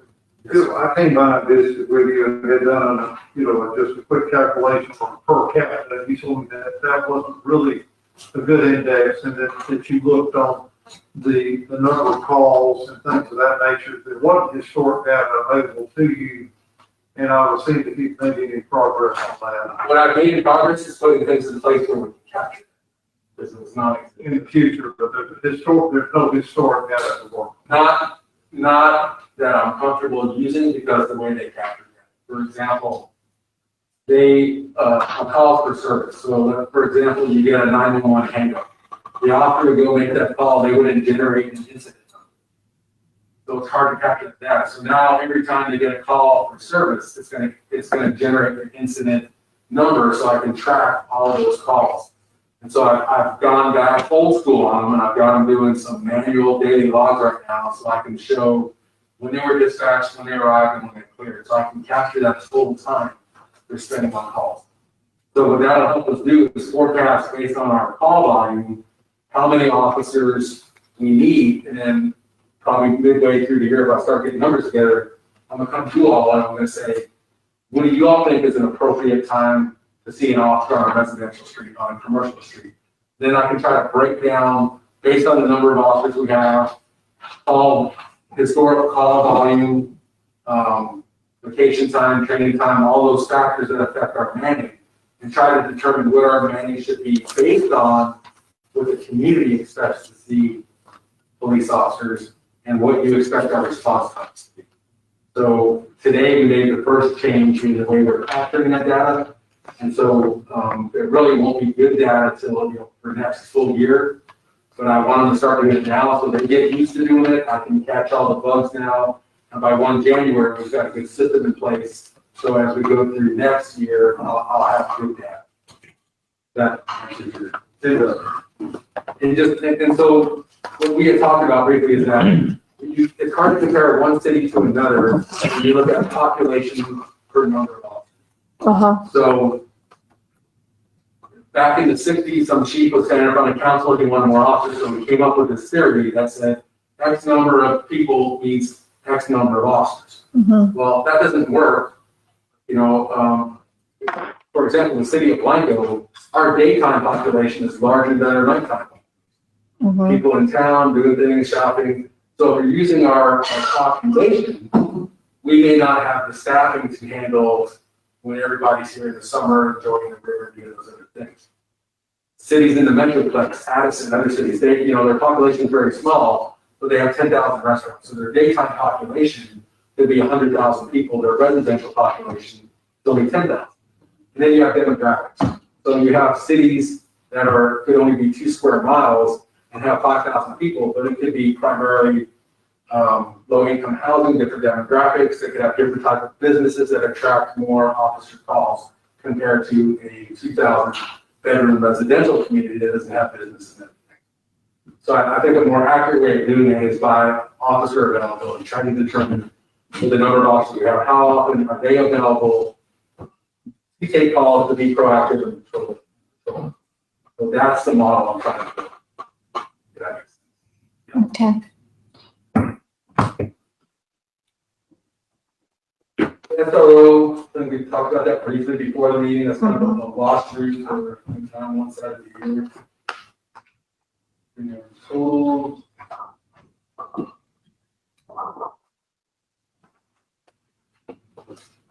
Postage, more options will be kind of set in. The whole straight thing back on the salaries and wages, is that for how many officers? Right. Is that?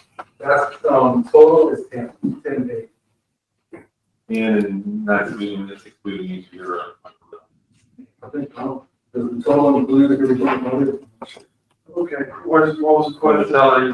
Yes. Yeah, that includes me and, so actually it's 11 people, because that also includes that. Right. Includes It includes the admin, the chief, and 9 officers. Not under salary, no. So There's a separate line for chief. No, yeah. Okay. Yeah, that's, Okay. you call it, So that's the 516 is just really the 9. right, 752 would be the total. So Okay, the 516 is just the 9. Correct. Yes, So it's not, these other salaries are not included in this number. I'm sorry, I've got mine highlighted. So the 9, Two different numbers. because right now we're at 9, where that's moving the, I think you talked about, Yeah, that includes Part-time to a full-time. Part-time to a full-time. that's only real adjustment, other than that, it's Yeah, that's, filling, The only change we made was adding, taking the part-time to full-time and adding chief, which was different than we had before. so the numbers on Lester's record is that far off, it's 281,000. yeah, and those numbers, The, that. Okay, those could not go up. the last year's budget number is not correct. It wasn't entered correctly. what was the correct number? 959, 189.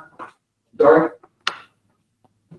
No, No, 281 person. Are you talking about salary and wages. salary and wages? Okay. Yes. So, wait, I'm still confused about sergeant pay here. So It's already captured in another area. where is it captured? It's captured in the salary and wages. Salaries and wages. It's already captured in there. So we took that out, because they're already captured in their income there. Admin and sergeant are in here. No. Detective. Detective and sergeant. Detective Was the 600, and sergeant right. are That was in my here. error on I the see. spreadsheet. Okay. And then admin is not, and chief is not. Right, and not in that number. They're captured in this total down I here. see, okay. Well, is that 9 officers minus the SRO, or does that include the SRO? Includes, $80,000 of the SRO. Includes. the Because difference. they get that kickback from the, So that 42 is actually. ISD. Yeah, so that's 40. It's kind Well, we have to pay, because that's a pass-through from the school. Yeah, I get that. So it is included in that number, but it's offset on the other. on the income. Not the income, right, what we get from the Right, school. it is included in the 752. So the 752 is minus that 42. So that it's on the The only income? part we're really gonna take is roughly $8,000. That 42 is in the 752, but it comes out in the income line. And where is it in the income of the pass-through, this one? Yes. Okay. Yes. I don't like the way it works that way, but that's the way I'm told. Right. Yeah, yeah, no, no, no. Yeah. Yeah. Okay, so.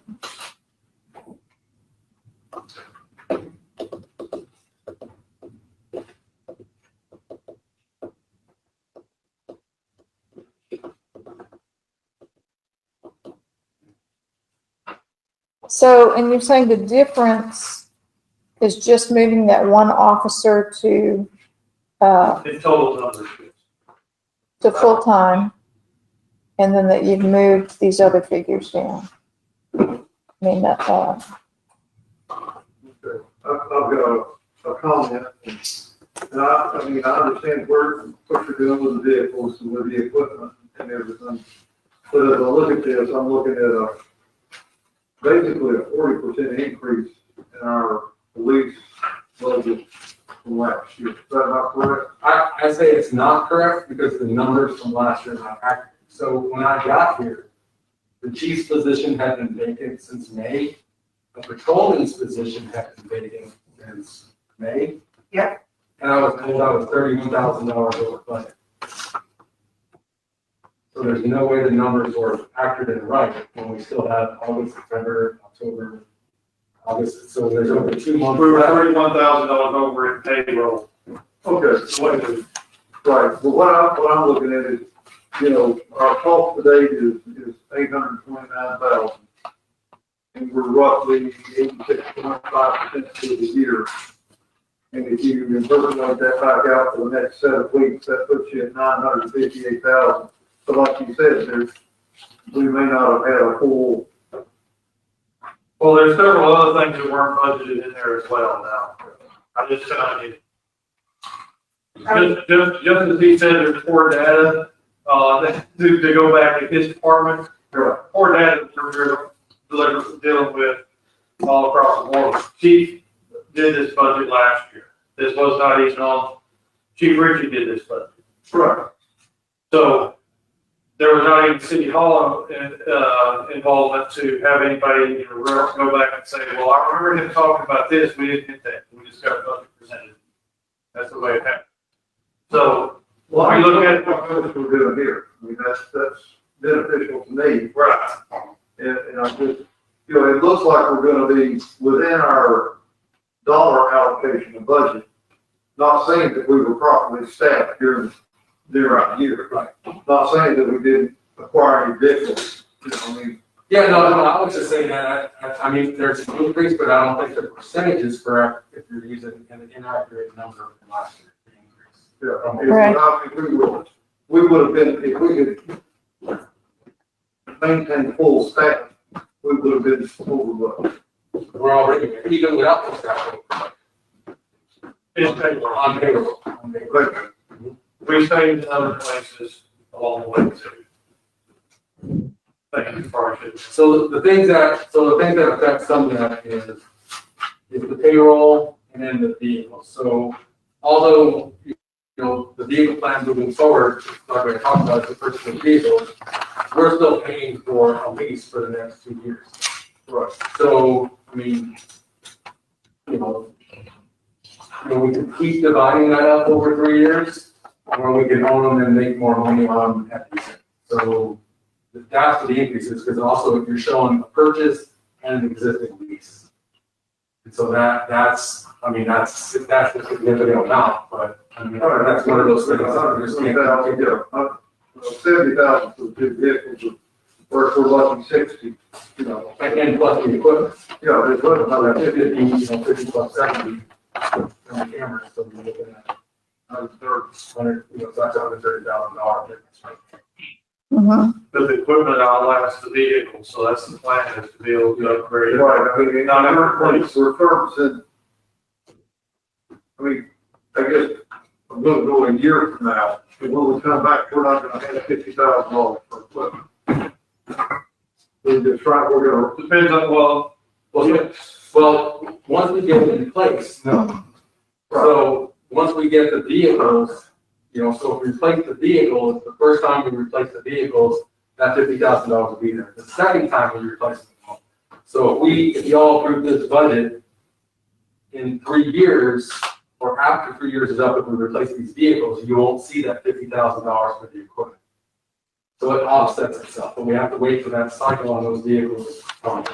So let me just ask, the vehicles that we're gonna be selling, that we're replacing, we can't use the equipment out of those? No, because most of the equipment in the vehicles we're gonna get rid of doesn't work. one of the vehicles does not even have equipment in it. Yeah. So one of the vehicles has nothing in it. The vehicle I'm currently driving doesn't have radar, doesn't have a camera. Those things don't work. If we can save the money on the vehicles, we're gonna have to switch from the Chevys, and so things in the Chevy Tahoe won't fit in the Dodge Durango. So it just depends on the vehicle, I see, because the things that go inside the vehicle are sized to the vehicle. I The see. light bars, everything is different, it's a different size.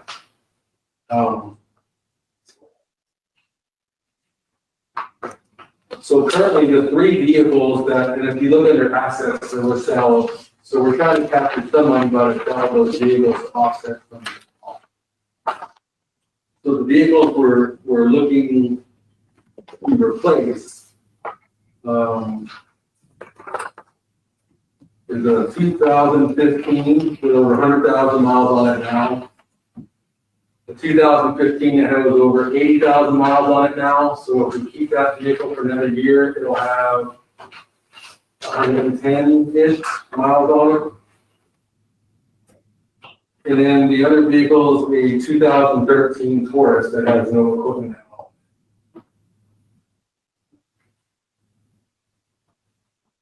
So one with 80, one with 100, is that what you said? I'm sorry. Currently, one's over 100, one's over 80, and then 2013 is over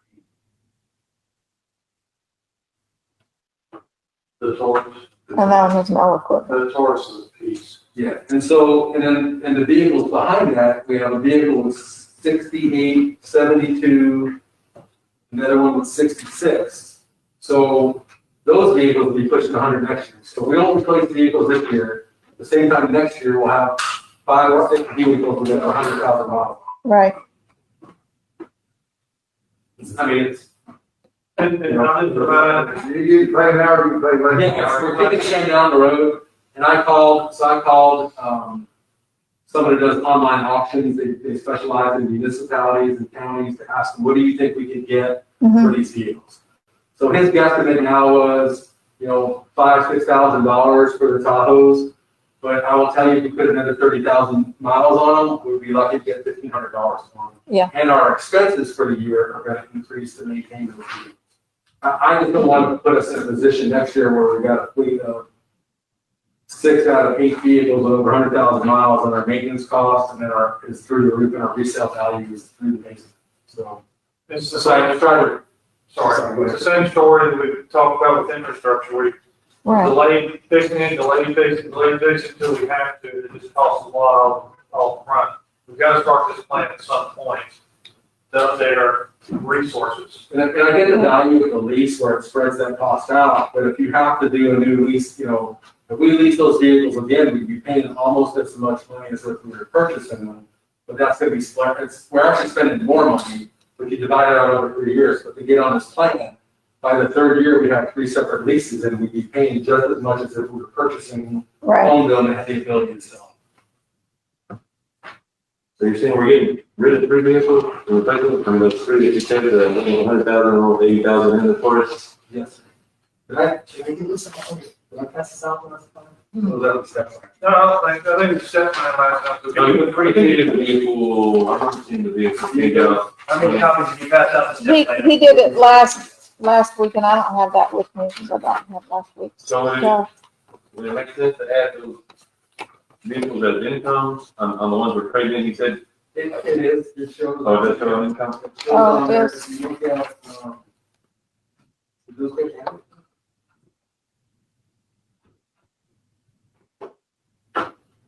I mean, I know it's not much, but it's like, you said maybe 5 grand. Yeah, we didn't have it. Remember we were gonna have it? We didn't have it. We didn't write it to the income. Yeah, I don't see it. We have to, what is it?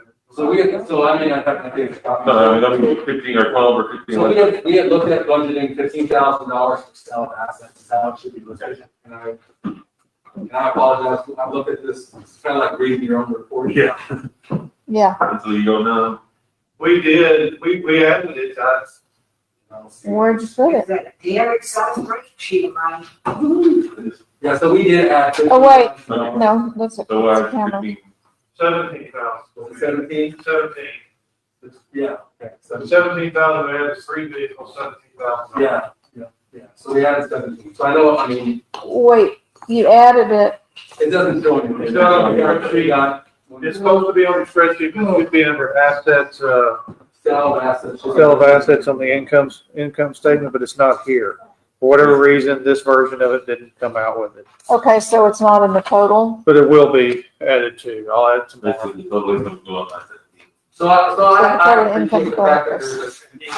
there's in that line, so we were looking at ways to offset that, and one of those was the sale of assets, and we had talked about it, and just, it didn't get from our heads to the paper. Yeah. Okay. No, it was in the computer one time. Well, it didn't get from the computer. It went into the printed paper, it's my version, I had it here for whatever reason. But I know we did. So some of these things that we talk about is kind of like this. I was gonna say, it's like pay now or pay later, so the step plan, I think will help with officer retention.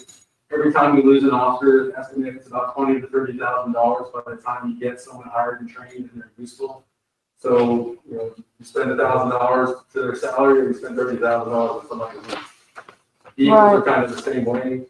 Plus, I think there's a lot of risk in police vehicles when they get to a certain point. You have more liability in police driving, the amount of time they're on the road.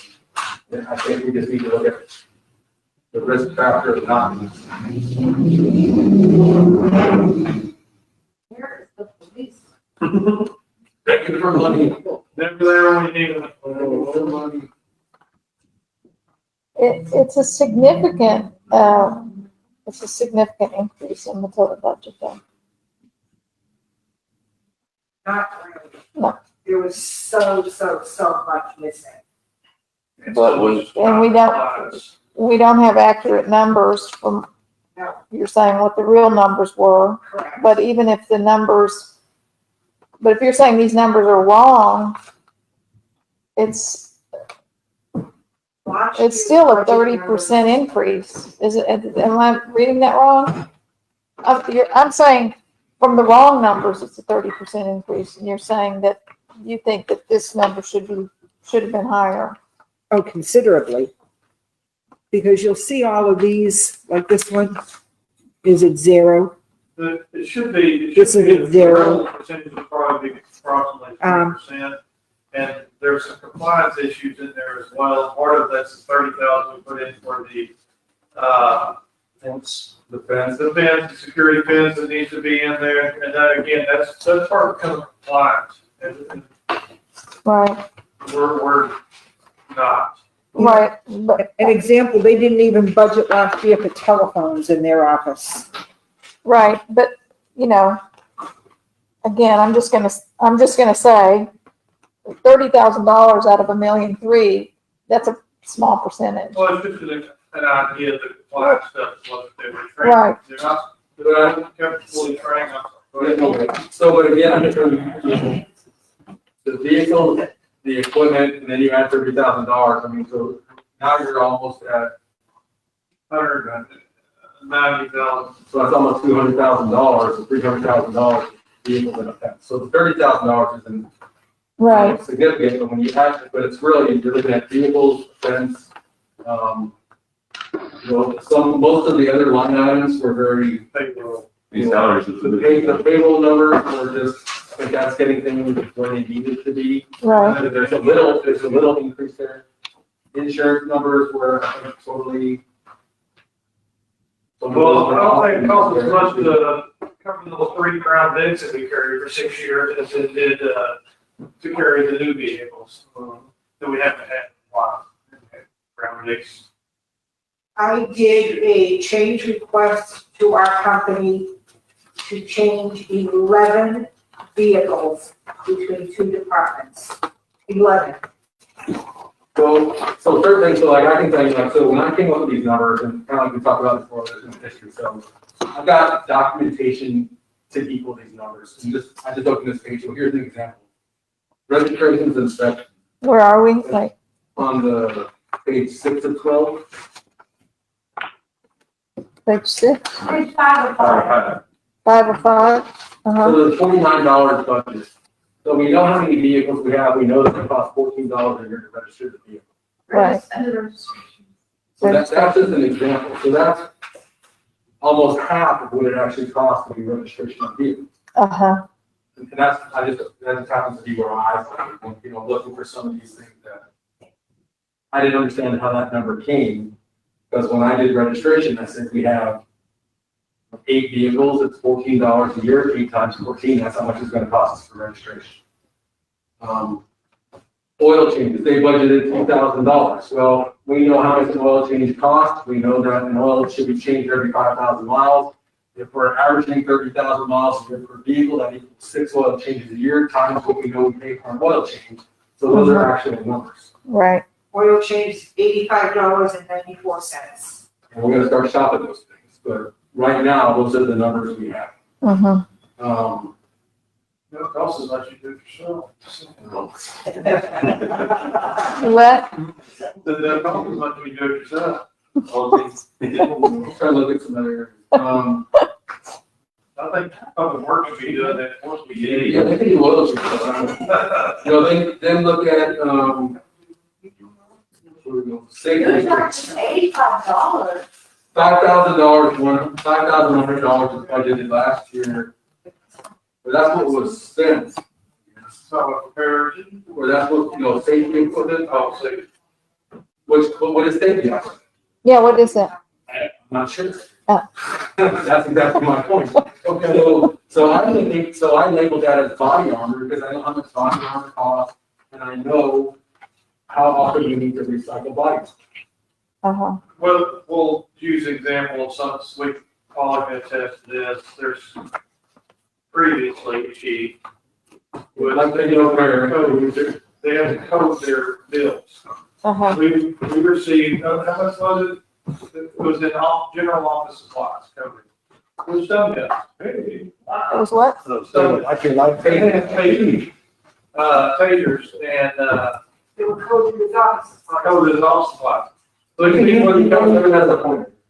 Because, in the right place, but they, there may be enough money in one of the items, so if you just put it to there, that's not what it is, so that, then if she hadn't seen it, we wouldn't know that, that's in the wrong place, so all these numbers are all jumbled up with, we may have a $10,000 office supply line item, but inside that office supply is crap that doesn't belong in office. Changes, but Right. not. So the way I do the budget is the departmental budget as a whole, if we go over, say we need to buy tasers and there's not enough money in minor equipment, I'm gonna code that to minor equipment to show that we used more money than we had intended because the cost went up or whatever.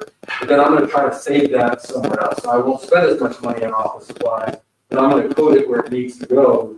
And then we'll have to do line item adjustments later, but so we can capture actual numbers. If I'm hiding numbers in the budget, then next year when we're doing this, it doesn't make sense when I ask for the real amount of money that I need. Right, I absolutely agree there. absolutely. 100%. We got it out of the truth. And the numbers are the truth, and that's, Like I said, they didn't even budget for telephones. How do you want a police department with no telephones? peacefully. Peacefully. It's coming from somewhere, I mean, they're paying bills, so. And that's what I'm saying on the data. It was hard for me to. We don't know. So I really, some of these things like, I basically did a zero-based budget because I had the numbers that were here, but I built my own numbers based on what I thought our reasonable needs were, Uh-huh. and then put some real numbers to it. So I understand it is a significant increase. Some of the things we're trying to do is get us to a point where we could be accredited as an agency. Some of these things we need to have in place to do that. What does that mean? So I'm glad you asked. I'm currently the chairman of the States Committee. So it's something I really believe in. So the state has, through the Police Chiefs Association Foundation, has a program called the Best Practices Program. Mhm. And so there's 170 different standards that a police department has to meet to be a recognized agency. And so some of those things require certain policies that are considered to be best practices in law enforcement. So the way we handle evidence, our pursuit policy, when officers can and can't be involved in a pursuit, the after actions of the pursuit, the reporting that they have to do, the analysis that has to be done on a pursuit. More restrictive use of force policy. When they use force, it has to be documented on use of force form that has to be approved by a supervisor to make sure that the use of force complies with policy. And at the end of the year, I have to go back and I have to do an analysis on all of our pursuits and all of our use of force, on all of our accidents to make sure that we're not having trends, that we don't have an officer who's using Mhm. force when they shouldn't. So all those things are reviewed individually and then are reviewed annually. Some of the things require, like I mentioned, body armor. You have to have a mandatory wear policy for body armor. Officers who are uniform assigned patrol have to be in body armor. And that's not only a state thing, but, since 2010, when Eric Holder was the Attorney General, they wrote into the DOJ guidelines for agencies to be eligible for certain grant funding. So there's 170 standards that we have to meet and comply, and we're building our policy manual now, our field training program now to comply with those things. So, Where it becomes more important is in the last presidential executive order that came out on the reform on policing, it talks about credentialing for law enforcement agencies. it talks about the, Credentialing for law enforcement Credentialing, agencies. And so our program, the Best Practices Program, we're almost daily meeting with state representatives, Attorney General Barr's office, and formulating this process for agencies in Texas to be credited. And what's important about that is according to those executive orders and what the state, the attorney general are saying is agencies will not be eligible for any state or federal funding if they don't meet these standards. Mhm. So that's where we're trying to get, is to meet those standards. And so some of these things we need to have in place to put these standards in place. So I think it makes policing better, more modern, it gives set standards. And the one example I think I can give to show the importance of the credibility of the program is, this city, we're insured by TML. TML risk pool believes so much in our program that when an agency applies, they will pay your first year fees. So in my experience, anytime you get your insurance company to pay your fees for something, they believe it's going to increase the liability because they're the ones who are going to wind up paying out on it. Right. So I think it's a great program and I think it's going to get pushed. Right now, there's 2,400 law enforcement agencies in the state of Texas. And unbelievable to me, we've had this program for over 15 years and there's only 167 agencies in the entire state that are recognized right now. Wow. So we're working to change that to get more agencies on board. We average about 25 agencies a year that go through the process. For whatever reason, not all agencies can stay that way. They stop doing things the way they're supposed to, and they're no longer recognized. So all these things have an end goal, and that's my end goal, is to get us to that point. I think it makes us a better department, we provide better service, and we reduce liability for you all. Mhm. Great. I'll get off that soapbox. I have another question here just that I noticed while you were talking. What is this line item? It's in insurance and it's law enforcement. That's the law enforcement liability. So that's just another level of insurance we need? Yes, I see. the QuickBooks only gives us so much room to type, so that's why it's Yeah. abbreviated.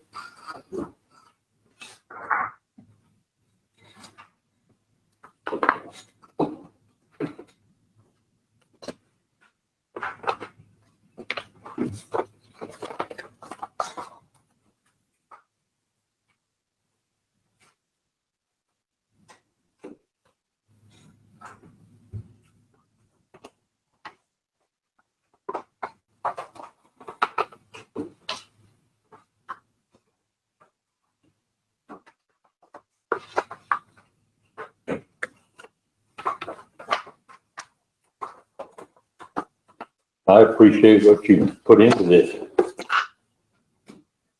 We're all finished with PD already? Well, I'm the not total there, What? it doesn't have the 55K income. So I need to show the net income of 1.350. That's what our sheet shows. Wait, what? Yeah, I'm not following. On page 505 on the bottom line, the total expenses are 1.35 mil. Yeah, I see. You wouldn't, I mean, you should take out the 55K or whatever it was. for income. Oh, it didn't have the income in there. Yeah, for whatever reason, Kind of knock that number down to, let's say, 1.3, just under 1.3. Uh-huh. yeah, I don't know why the spreadsheet got wacky. It's not showing several line items deleted in the addition of the other income. And it did tally up here at the bottom. So I guess, how does that get funded then, or how does? So all that stuff comes from, Laurel and, general fund. I thought we were only, They don't have income. we're only 23K over on, I guess, City Hall and all that, and we've already got that money, right? So that included the one you're gonna. The total number? This, all his debt, everything, his expense and everything are covered in that total 400 something number. Wait, what?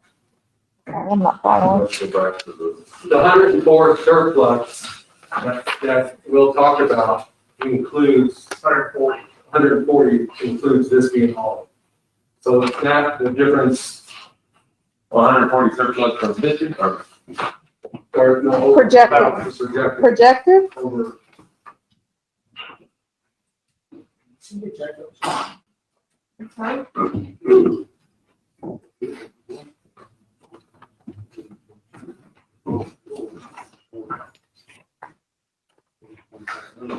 Regular sheet. Yeah, I mean, yeah, Okay.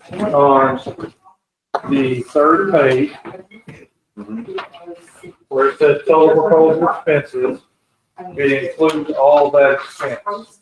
And the total proposed income includes this 57, whatever it was, income. What it doesn't include was that 17,000, that we added for asset resale. Uh-huh.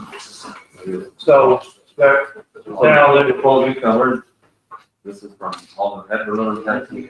that's utilities, everything, all the income city hall, that comes from ad valorem, that comes from, sales tax, that's everything.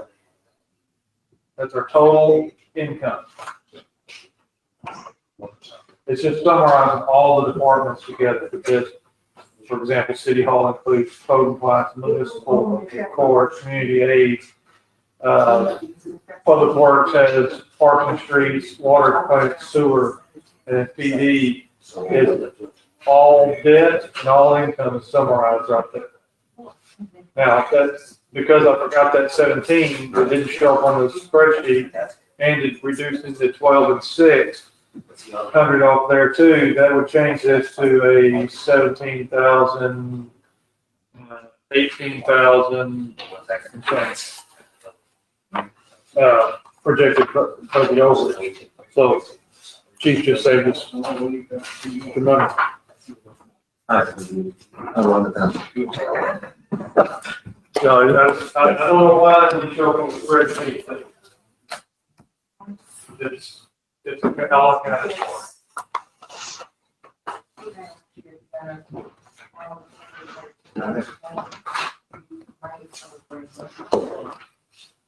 I think that's nothing, that's soaked in on my police. I mean, I don't have any more questions on you, does anybody else? Thank you. What do you want to listen to next? Water or sewer? Either way, it's fine, or- Water and sewer, both of the black, any questions? No? Yeah. Which one do you want to, Ryan? It don't matter to me. if I might just, I want to apologize for my Excel issues. No clue, because he just found a couple more in the water and sewer. I just, yeah, I found a few on my side. Yeah, no idea what happened. We all corrected them, we all looked at them, we all approved them. And then forward printed them and the stuff is just not right. Yeah, we don't know why it is just yet. Yeah. We had similar problems last year. I just don't think most of them got corrected last year. We'll get them corrected on hell or high water. Yeah, so my apologies for that. No idea what's caused it. For what it's worth, in any discrepancy that I found on my side, the numbers should actually be lower, so that is a good thing. Turn on the income.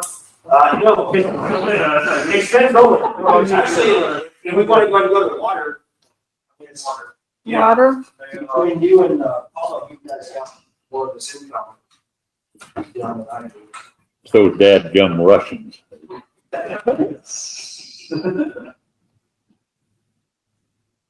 You're gonna start with water? Yes, sir. Actually, sewer's first to back, would you rather just do that? It doesn't matter. I think he's already got water up. Let's go with water. Water. Let's go. All right, the current INS is what? Interest in sinking?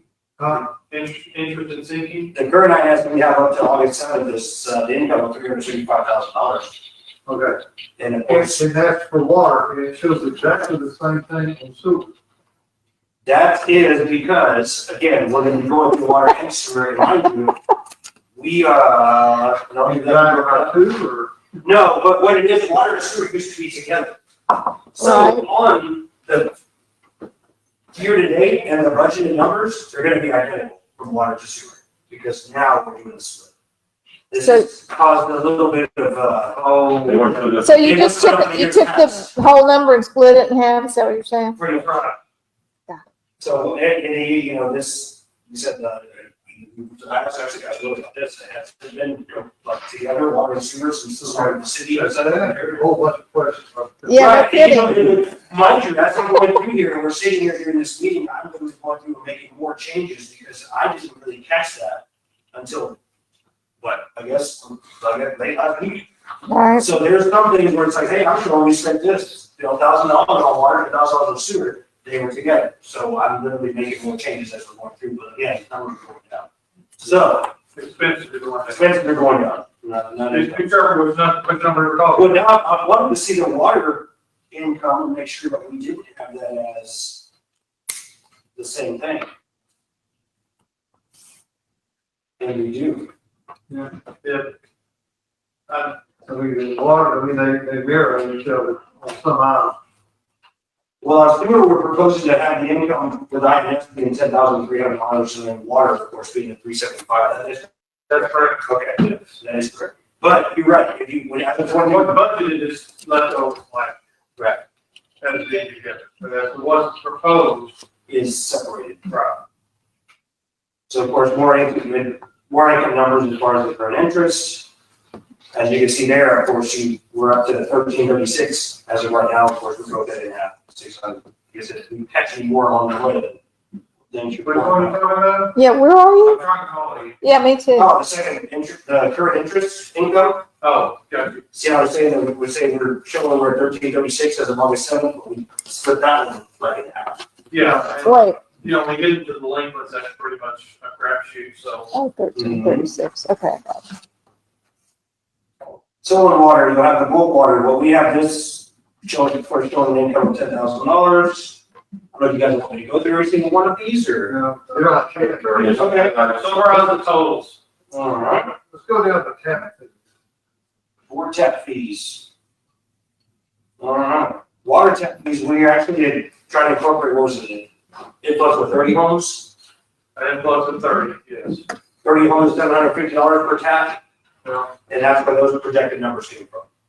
And it's $750 per tap for one for water, one for sewer, whatever. For, yes, but this was also with, Well, you are also making a little bit of factor for, say, Cielo, that's $1,000 per tap, to make a little flux of, assuming there might be 6 homes built there next year. And then your meter fees, that's your billing. what, well, Just meters. you worked like crazy on that one, I'll let you break that. All right, so we restructured our rates with different meter fees. Mhm. That's just the meter fee. So, for example, residential, stays at $30 per meter. Right. And that's what happens every month, no matter what, you're getting a meter fee that's figured into. How many residents do we have out? We currently right now have 1,094 connections, Really? water connections. Those are active. Total, it's only, I believe it's 2021. Wait, There's 1,000. what did you We say? have 2021 total connections, 1,000 and 94? we have 1,094, so I'm sorry, 1,094 being active. Oh, active, okay, that's the difference. And not all those are at 30, so you gotta realize that commercials are at $50 and industrial are at $75 and so on. Okay. So of course, another change for this year is we're breaking down the water meter fees as no matter what, you're gonna be getting that income in, where as we keep going through. All right, so let me just touch on that for a second here, because this is really important to me. We did not raise water rates for a long time. Right, We finally raised the water rates. Hooray, we did that. The intention now is to be able to, we should be at a good spot for a long period of time. If we need to make adjustments, we can very easily look at, we have 1,100 water meters. We had $1 to each water meter fee. and it covers whatever expenses we needed to increase for. $1 is a whole lot easier to swallow to the customer. And it's a whole lot easier for all of us to understand to get a solid number, because that's a guaranteed number every month. We don't have to worry about, okay, what if they quit using water for the month of July that we was budgeting for? Now we've got a meter fee that they know they're gonna pay. We can make small incremental adjustments at 50 cents or 25 cents a month for a meter, whatever is needed. But we can look at that and make those small adjustments without going off to all the painstaking water rates, water rate study, water rate adjustments. And, you know, for heaven's sake, we could look at it after this year and say, well, we made too much money on water, and we've got the new water plant. We could lower our rates, or we could lower our meter fees, whichever one we want to do, and give everybody a pass. It's a lot easier to look at it and not make adjustments. One thing I'd like to see, to take some work for these, those impact fees. I know we've talked about it forever, and with development coming, I know we need to, you know, that'll put the money aside for the lift station and or for the new bullseye and all that, but take 1,500. That could be October projects. We get 150 per. one. Right now, it's $750 per tap. So one for water, so our bill, we house is 1,500. But now we also split water and sewer, so $750 goes to water, $750 to sewer. And the outside facilities is $1,000. Now, we're also be looking to raise those tap fees. No, you know, And that's something that we're looking at is probably the latest January or so, but to actually bring those tap fees up, and of course, these budget projections are in front of you, don't have those increases in there. Well, not as late as January. Right. This is a November deal. Sure. Oh, well, you're right, yes, but as far as raising the fees. Tap fees, need to do, that's something that there's no reason why one we can't raise tap fees. Tap fees only affect new customers moving in. Right. You know, we've already affected the current residents, we don't wanna do that anymore. We do wanna capitalize on new customers moving in, and raising those tap fees should be an easy thing that we could have one November. Try to give us. I'm drinking this right. Right after this meeting. Tell me what the Wilmington Trust is. I'm sure everybody knows but me, but just, Wilmington Trust is the company that is holding our loan money. I see. For projects. so that's the interest on. So this is, but this is income? We're receiving, It's an interest income that we're accruing on that. Okay, so Texas Water Board has given us the money, and it's being held by Wilmington Trust. I got it. Okay, so that's our little trust fund, basically, and we're earning interest on our trust fund. Right, you'll see that as income because we are collecting interest on the money that's sitting there. Further down, But it's not really an income, it's a loan. yeah, It's held over there, and then once we do the project, we do an outlay. Well, the And we interest is take it all from on The it. interest is The well. interest we get. The interest gets knocked off the loan. Yeah. So that's where it comes to down. Okay. Just trying to keep further up. down, you'll see the expense for Wilmington Trust is offset. Okay. And the other insurance income, and then as far as utilities income, after this is the projected water rate increase. That was already passed previously by the council, showing that, $1.14 million coming in from water sales. That's just the usage alone. Again, we brought the meter fees up on top. And then this is just on the water sales and water usage. We had a total income of $2.046 million. There's no more questions on the income side. Good job. Well, I know this one, I'm going to follow it and pick a fun on all of these. Okay. I appreciate it. My name is so Of course, expenses with depreciation, cameras and surveillance. For the water side, this would mostly incorporate anything that we can do for cameras and surveillance. At the new water treatment plant or other water entities to be, like, say, with spring reading from there. Let's see, regular computer hardware and others, total computers being $8,000. I don't know, I'm just gonna kind of skim through unless you guys are skimming as well. Does have any questions going down? No business for the property. Fees with the PSM, service fees with Olga and the computer system she was up front. Freight, garbage, no, that's not on this one. And then of course, the insurances, again, all our questions. Is your life insurance policy paid? I hope so, that's on you too. Other insurances.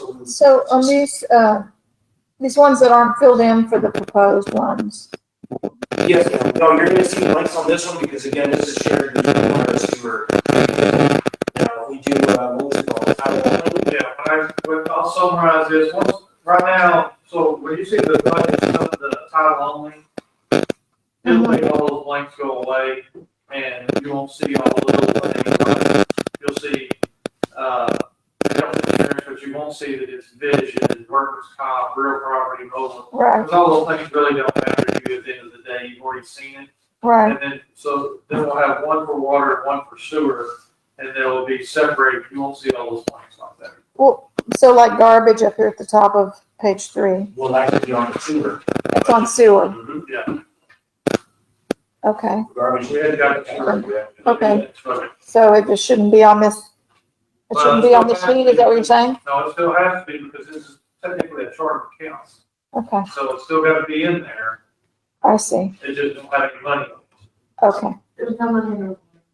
okay, All right, on insurance, because I mean, with total interest being the 52,111, this is for 4 employees. It's actually myself, Zachary Doris, my assistant, Ben Escobedo, and Miss Olga comes out from our budget. How many people? 4 employees on this one.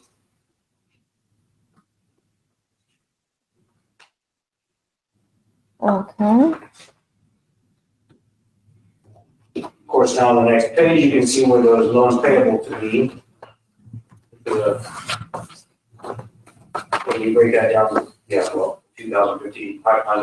So these are just water associated loans. We get the sewer, there's sewers. uh-huh, Again, now that we're on maintenance, on the expense portion of it, this is where it's kind of, shooting in the dark on a few of these numbers, because again, this first time they're being split up. So we don't have any record of what exactly we spent on wastewater versus water in years past.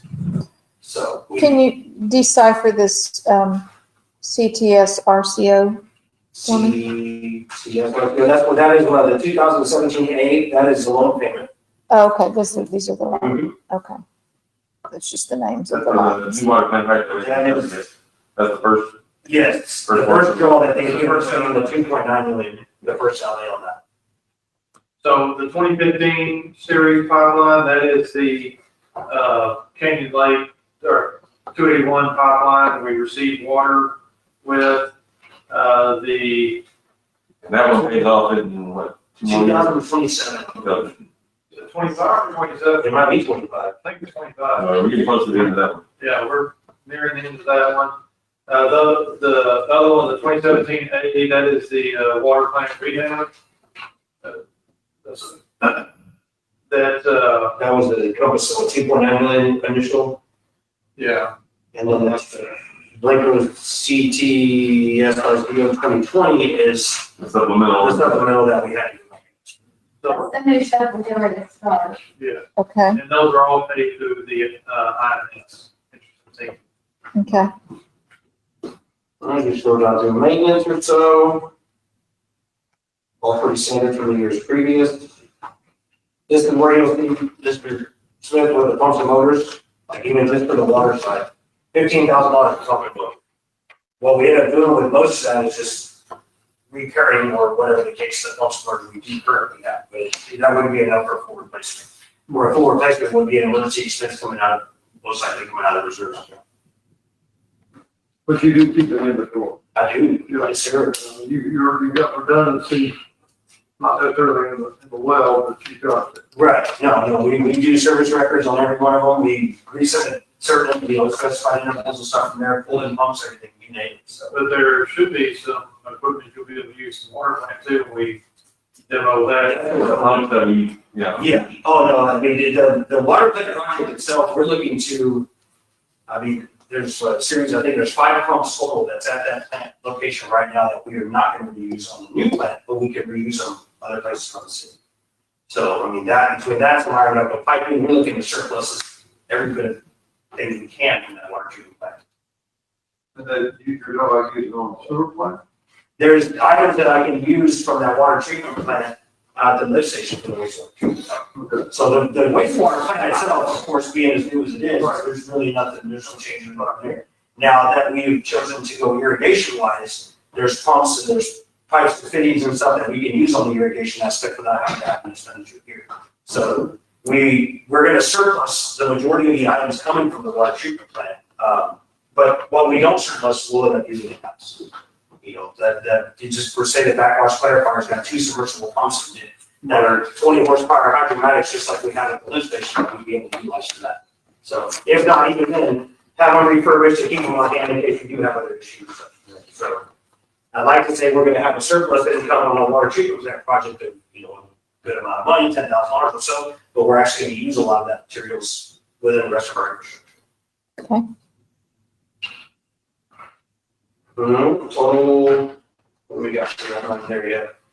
No, total maintenance being $111,000 for the water side. Of course, water is not just the water plant. Of course, it's every pump station. You can see those screens, the elevated storage, elevated storage tank,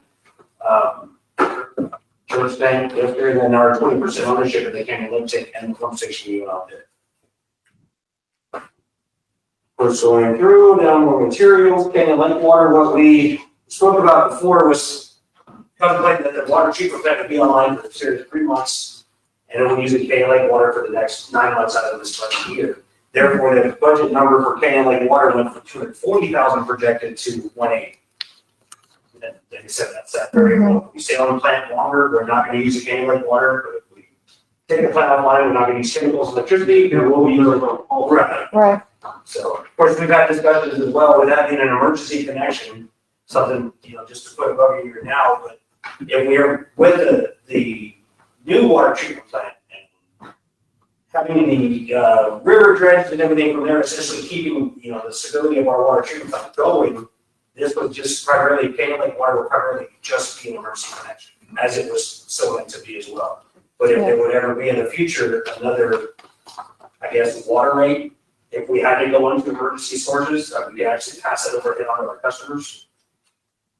I mean, as it stands right now, with our new water treatment plant, we can be online for 12 months out of the year and not touch Canyon Lake. We still have meter fees. We have $80,000 a year for GDRA. The city probably puts in, just for the insurance wise, to have that water at their fingertips if we need it. And I know it's over $100,000 a year. But that's an expense that we cover as a city to keep that emergency connection to where when we do utilize it, the customers don't see any difference in their water rate or their water bills. So, I mean, that's like an insurance policy. I completely, but it'd just be one of those, if we ever had to go to emergency situations or whatever the case from there, if there would be another water rate or imposing another fee, where we could try to get some of that back. But that's later. We'll see what we got here. All right. Any other questions at all? GBRA, you want to break down the GBRA for me? GDRA, Guadalupe Brazos River Authority, Guadalupe White River Authority, that's money that we pay for, $25,000 for water. Thank you, I just didn't know what the initials were. We pay for 600 acre feet of water out of Canyon Lake Reservoir every year, whether we use it or not. I see. Now, everybody, I guess, just to kind of spool a little bit, but we pay for the water. We pay GBRA for the actual water. We pay Canyon Lake Water Supply to treat that water to send it to us. So they're kind of getting up with some meter fee and stuff from Canyon Lake to be able to have that interconnection. Okay. Going on down, I'll pay a little expensive. Again, this is for 4 employees. Total payroll is supposed to be at $259,000. The next page, postage and supplies. Most of this is encompassed by this folder like this. The professional fees, which came down considerably lower as we last year's, or the previous year's budget, I was asked to budget more in case of, inconsistencies or issues where we would have, an engineer have to come in or, council. That's where you get anything from there. Of course, we substantially made those a lot lower because we don't feel a need or skinny for that as far as on the water side anyway, where we have a water plant project. Those proceedings coming up. I don't know, still hearing? No questions? I lost me, I'm sorry, where you at? No, I'm just going through supplies, and total office. These are pretty all done from the past years and everything else from there. Backflow testing, TMRS numbers. Travel expenses, total travel expenses is $8,600. Uniforms and apparel for the 3 employees that come in through this, safety, $4,100. You're gonna see we did not have very much expenditures at all with travel expenses, with everything from there, with with COVID going on, we were kind of shut down on TCQ as far as training and testing purposes, so. The next page covers some more of the employee costs and such. We do have one edge trash in this one. Yeah, I saw that. Yeah, that goes to the sewer side. And we needed to increase that. Mm-hmm. Well, it may have increased it on trash, we did, or Right. sewer, we did, We get down to vehicles, that was another one with the total fuel cost, that's actually not down to about 14,000. One of the many little changes we're going through to knocking them down in here. That was another one that, according to our spreadsheets, all I had was the expenditures that we had for water and wastewater for the entire year. So I kind of mirrored it to water and sewer instead of splitting it in half. Total vehicles, $63,000. Which shows our total expense of $1.4 million and net income of $640,000 on the center of that. I've got 643.7, very glad for the number up there. yeah, I see that. We gotta figure out where this Excel bug is at. This is exactly, yeah, I believe that trash all, what we said to delete all of this, and I believe it all. Oh, I got you. Right.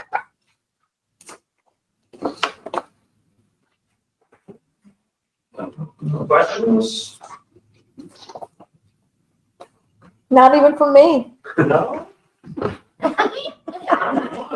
Sewer is, very much, yeah, same thing. I mean, Same thing, except, well, we got some learning to do on that. well, this next budget year, with us completely breaking up the sewer. Again, the whole reasoning behind is making sure that every department self-sustains and stuff from there, but Yeah. now with the way we're breaking up the budget, we'll know exactly what we spend on the wastewater side versus the water and vice versa. Okay, on your sewer, Mm-hmm. you've got utilities other. Like two, Yeah, And that's on an income. yeah, we're in income. What's your other utilities? I have to actually look at the report. I don't know how it I didn't forget to it yet, so let me hear it. On sewer utilities other, and bringing in a proposed $128,000. no idea. It's a good one though. Yeah, I like the Figure out how that's gonna happen. I think that's your money, I guess. No, I think that should have been somewhere else in the income, but that's fine. Yeah, because we don't have a computer with QuickBooks, I can't work it out for you. We've got our garbage. Trying to what that would be. I'm sorry? Trying to what that would be. got garbage, we've got sewer, and we've got, Which the garbage number on the water spreadsheet was different than the garbage number on this one. Budget of 190 and we brought in 211. Gotta figure that out. I'm at a loss because we've made almost all of these changes and corrections. Mm-hmm. Well, I'm gonna have to go back to what I saved off my external drive and go back to that piece and start back over and reflect on it in the morning. Yeah, and I'm gonna delete everything I have. But don't do that. Don't do that again. We gotta figure out what that is. That's easy. Obviously, it's other, well, it's clearly in the, in number as well, so. That's what Ronnie is giving me for vacation money Yeah. for doing all Oh, of it's this. in the.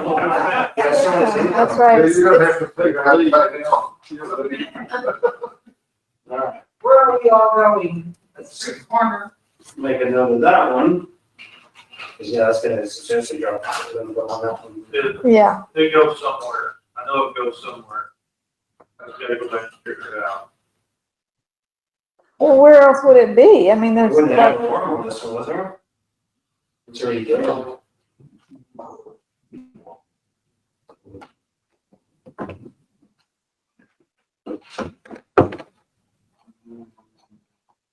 You want me to go down next door and look? Oh, I don't know, it's such a. No, we don't have to. I mean, we don't have to, It's just- yeah, we'll figure it out. Just make a note. 8 o'clock tomorrow morning, fine. That's fine. Okay.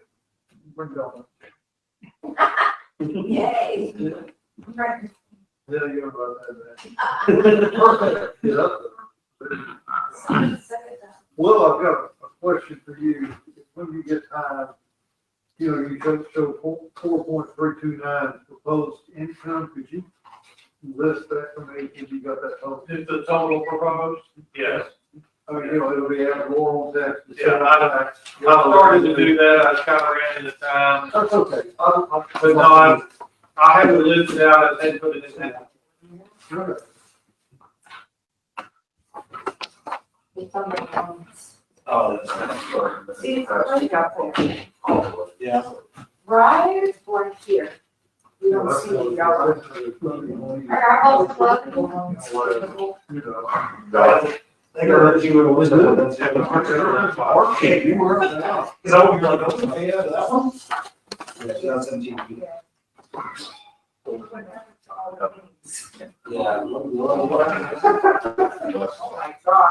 right, where we at, Ronnie? Where's Calvin's?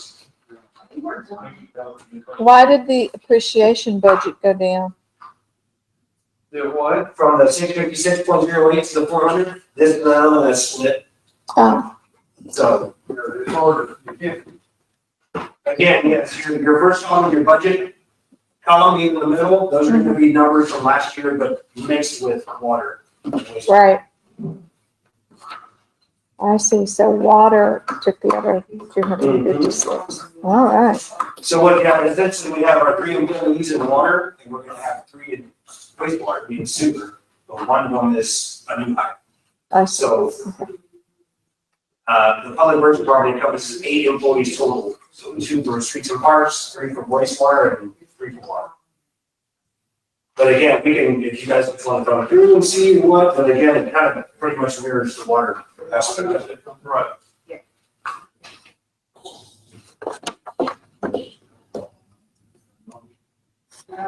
More or less. So there's no new equipment, anything, no truck, anything, proposing? Not yet.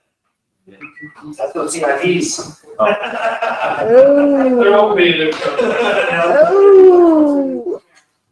Maybe next year. Mhm. So you talking about selling that paper machine? I think that's the plan, but I don't know what we're gonna do for it, so it doesn't show. That would work, putting it on here. Right. There's gonna be a few things that we're gonna be seeing that are showing things on this. Just personally, even, when it comes to sewer, we don't have enough waste permits as an income line item on this, because we have not passed the industrial waste permit application system yet. So, of course, that's gonna be as soon as we get this thing rolling, whatever the case. So one, that's what we'll be, and then working on, Industrial waste permit, application permits is such from there where that's somebody like maybe a new brewery coming into town there. We have to, they would have a set fee that they pay for us to do some sampling on them, whatever the case, and actually have somebody write up the industrial waste the permit. sampling does not mean, doesn't mean we're sampling the product. No, they're excellent. Oh, yeah, right. I mean, it's not real. I'm sure there'll be no sampling of the product there. So, I mean, of course, I'm sure that they're all about the budget, but for myself, and speaking for the water and sewer departments, there's other income line items that are gonna be created, I guess, per se, after this budget is passed. Okay. Exactly. And there you have it. Yeah, $120. You don't want to be the first one to get a permit. Well, just for sale, I mean, last year, I mean, the effluent surcharge is just from our single industrial waste permit holder. I mean, heck, I want to think they surpassed $15,000 or something or other. Yeah. But, you know, putting that as an income would kind of be relying on their plant to not operate correctly to where we get the slug of their, you know, the brunt of their verification there. So again, there's going to be numerous items that are going to be other income items that are just not listed on these water and sewer budgets. Mhm. Well, I think everybody did a good job. Yeah. Thank you. Me too. I know that will work. Yeah. No, after doing this for several Clearly. years, this is probably That's what I the least told painful. Will, this has been my easiest budget here, but I know it's only because they've been on it for so much. Usually right now, we're still fighting at City Hall and trying to figure out City Hall and then 10 o'clock, we're still on the first. Well, it's not done yet, so it's not gonna get all too happy. Yeah, no, I mean, we're, I know it's not finished right, but it's definitely a lot better. You got another 20. Yeah. Yes, we do. Just to sum up sewer then, I guess the total expense is $671,000, showing a net income of $200,000, which would be knocked down to 87 on the case for five business. No, it's one anywhere, we'll figure it out. Any other questions? So I guess my question to the rest of the council is, do we need, I mean, do we want to have another workshop? Or what, anything we want them to do for us? We know there's 120,000, Can we revisit this after our meeting on the 8th? that's our regular meeting, we'll have a workshop. Yeah, after that meeting. Yeah, I guess what we're looking to find out though is, other than completing out the budget, do we need to make cuts to anybody that we good with the principle of the budget, so I can start working those into the final proposed budget? We've also got to talk about, co-op, so that'll be a decision. If you can complete this, let me see for, the goal that I've got personally is a balanced budget. Right. So if we have a balanced budget, then I'm gonna be pretty receptive. Okay. But if we go back to it, say we're gonna let this out or this projected this or something like that, then we'll have to make some adjustments. yeah, I agree. And then the CIP is the other part that I'd like to see what, Yeah. we're talking about, they have a reserve for the CIP. Well, see, and for my department anyway, I'm hopefully utilizing allocated funds from this current year's budget to fund the next year's CIPs. So we have to see how, I guess, So, you how know, the balance is at the end of the year. Right. well, you can look real quick to see in his fund, his operating fund is what he would want to use. He's got a little over $1 million and plus, near 500,000 in savings. Well, we've got a $200,000 bond. Right, sure. 200 comes out of that. That's a 200 deal. It's gotta go out of, his operating. But I'm not looking to, I'm not looking to utilize $500,000 for CIPs. You're gonna be small increments funding that we're looking to build in this. Essentially just get our capital improvement plan going.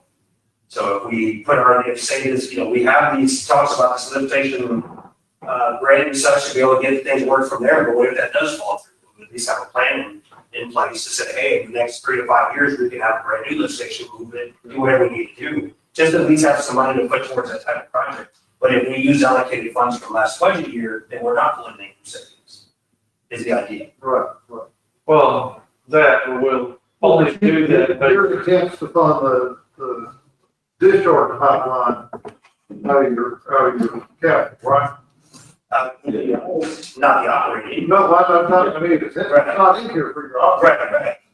but we don't want to put it in operating. No, But again, if I have under budget, whatever the case, and didn't spend $800,000, well, then that money would be essentially moved to reserves where it could. Or down to the city. Well, that's how you're gonna fund it, you're gonna tell your retained earnings. Exactly. Yes, sir. That's the way. And that's how that pot got the big anyway. I mean, it was from Yeah. years past, Years and not- yeah. never doing road work. You don't have to be crazy with it, but we need to start filling it out. If you've got a plan that we know we've got the income coming back in to replace that expense and plus more, we don't want to spend $1 million of it because we ain't got that coming in, but can we spend 300,000? Yeah, and so on. But we've got to show that into in the CIP process. So then we're saying we don't need a meeting until our regular one on the 9th. So that's the next. I mean, okay. That's the next. Yeah, that's next Tuesday, okay. I was like, Yeah. Get a week off, sorry. no. No. Okay. Decide then if we need to have another one after that. and- Right. Will you propose next week, you have the 1.5 and 3% COLAs? Yes. We can figure out what's going on with the spreadsheets and we finalize everything up from All there. right, that, and the CIP, I'd like to see at least the first version of that CIP. Well, even then, yes, if we get a CIP draft. Yeah. And then we, as a council, you can pick and choose what you want to add or not add, and have this allocated amount of money and, Yeah, honestly, I don't care if the CIP looks out of the 5-year plan, that we all agree we're gonna see $10,000 a year. Until it gets to be $100,000 that we can do something with. But that CIP is gonna be in a money market type deal, that's earning interest that we talked about, so that it can make interest on its own, and yes, mature a little bit quicker. And then we get to that point that we have made half of it or more than half of it, maybe we come across a grant that supplements that capital. But we need to identify those and see how we're gonna feed them. They don't all have to be done this year. They can be on a 2, 3, 4, 5-year plan, and that's what's really critical that we haven't done in the previous 5 or 10 years. Is have a plan for the future. I agree, so any other questions? If not, at 9:23, we will close this budget workshop. Oh, we open to first and a second, all in favor? Aye. only 5. Well, thank you, council. Yeah, thank you. This conference is no longer being recorded. Thanks, you guys. Dedicated to-